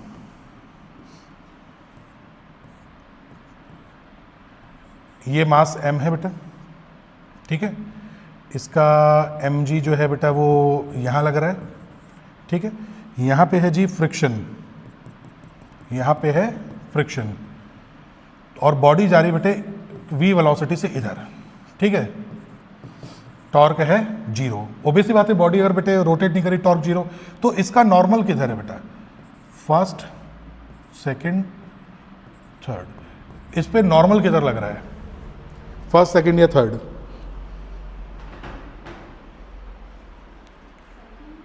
अभी आप सोचो, मुझे नहीं मालूम बेटा जी। क्रैश कोर्स अब जो मैं लैंग्वेज, हाँ, अब आप में से जो समझदार बच्चा होगा बेटे वो क्या करेगा, समझदार बच्चा, आप सब लोग बेटे कोचिंग्स में पढ़े हो, आप सबके पास नीट के PYQs होंगे, फिर आप सोचना कि सर ने हमारे को रॉड पे जब टॉर्क के फोर्सेस बता दिए तो पहले PYQ में ढूंढना ऐसे क्वेश्चन मिल जाएंगे, तो पहले उनको सॉल्व करना, नहीं सॉल्व हो तो ग्रुप में भेजो। तो जो बोल दो ना कि बेटा ये होमवर्क है तो वो करो, वरना अपन इसी पे अटके रह जाएंगे हमेशा। ठीक है, बताओ जल्दी से 1 2 3 कौन सा सही है, नॉर्मल किधर लग रहा है? अरे mg तो सेंटर ऑफ मास पे ही लगेगा, तो वो तो सेंटर पे ही लगेगा। सुमित, पीयूष सब बोल रहे हैं दो। चंचल बेटा mg नॉर्मल किधर लग रहा है? फ्रिक्शन है।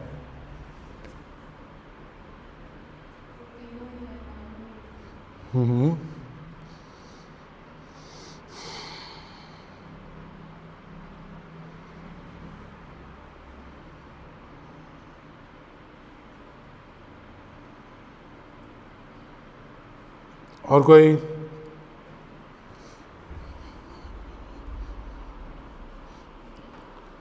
आंसर 2 बेटा फ्रिक्शन है ना।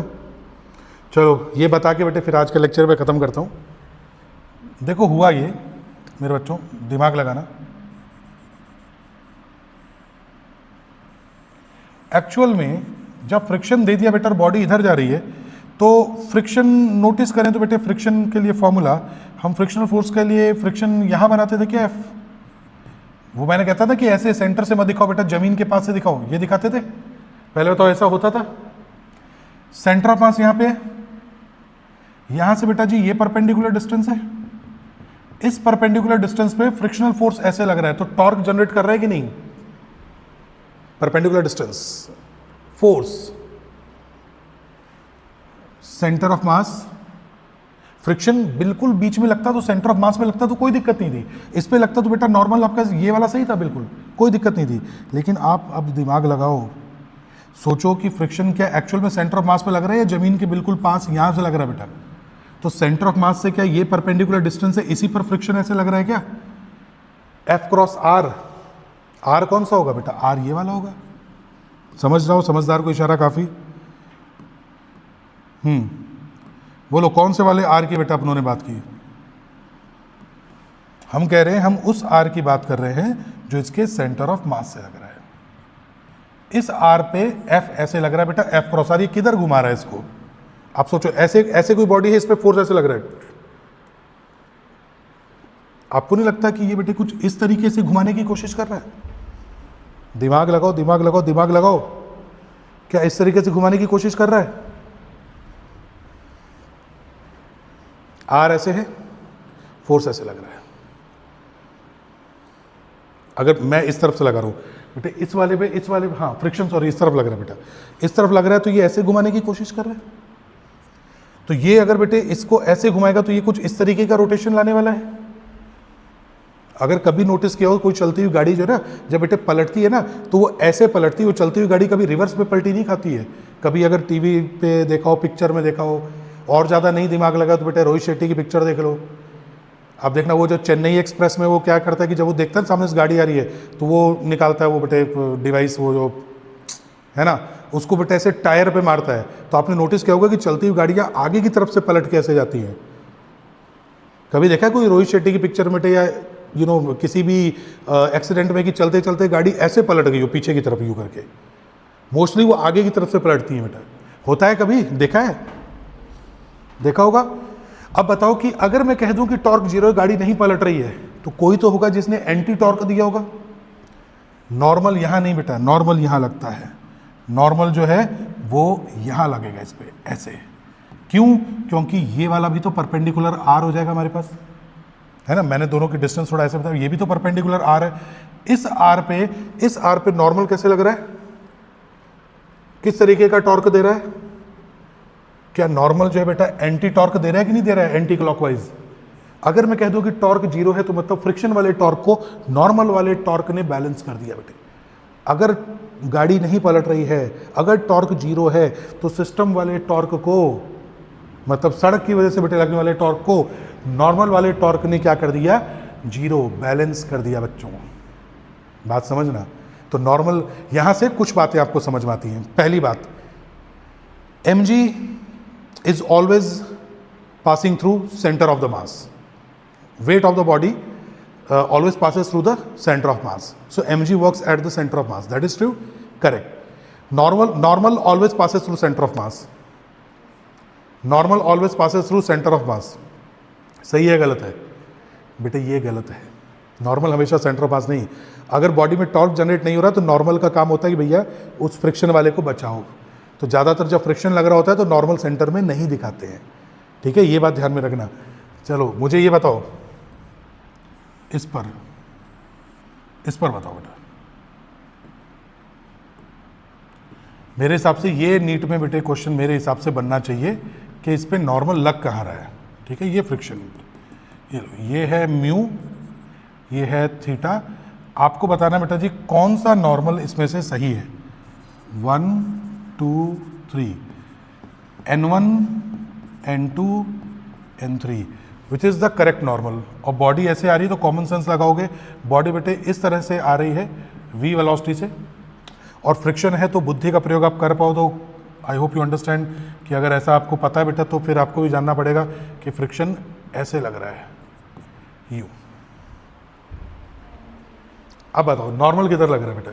अगर गाड़ी नहीं पलट रही है तो चंचल के आंसर क्यों नहीं आ रहे भाई. यस बिल्कुल चंचल ये सही करो बेटा. इफ बैलेंसिंग मास बेटा रुका हुआ है, बिल्कुल करेक्ट है. मास रुका हुआ है, रुका हुआ है कोई दिक्कत नहीं है बेटा. रुका हुआ है कोई दिक्कत नहीं है, कोई दिक्कत नहीं है. mg ऐसे लगेगा ही लगेगा. तो नॉर्मल कैसे लग रहा है, बिल्कुल बीच में बेटा, एकदम ऐसे रुकी हुई गाड़ी बेटे.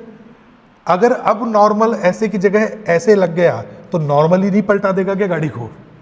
तो नॉर्मल क्या है, also self adjusting. Which of the following statement is true about normal force? It is also self-adjusting. There is no, there is not just friction force is there, which is a self-adjusting. There are other forces too, which are self-adjusting.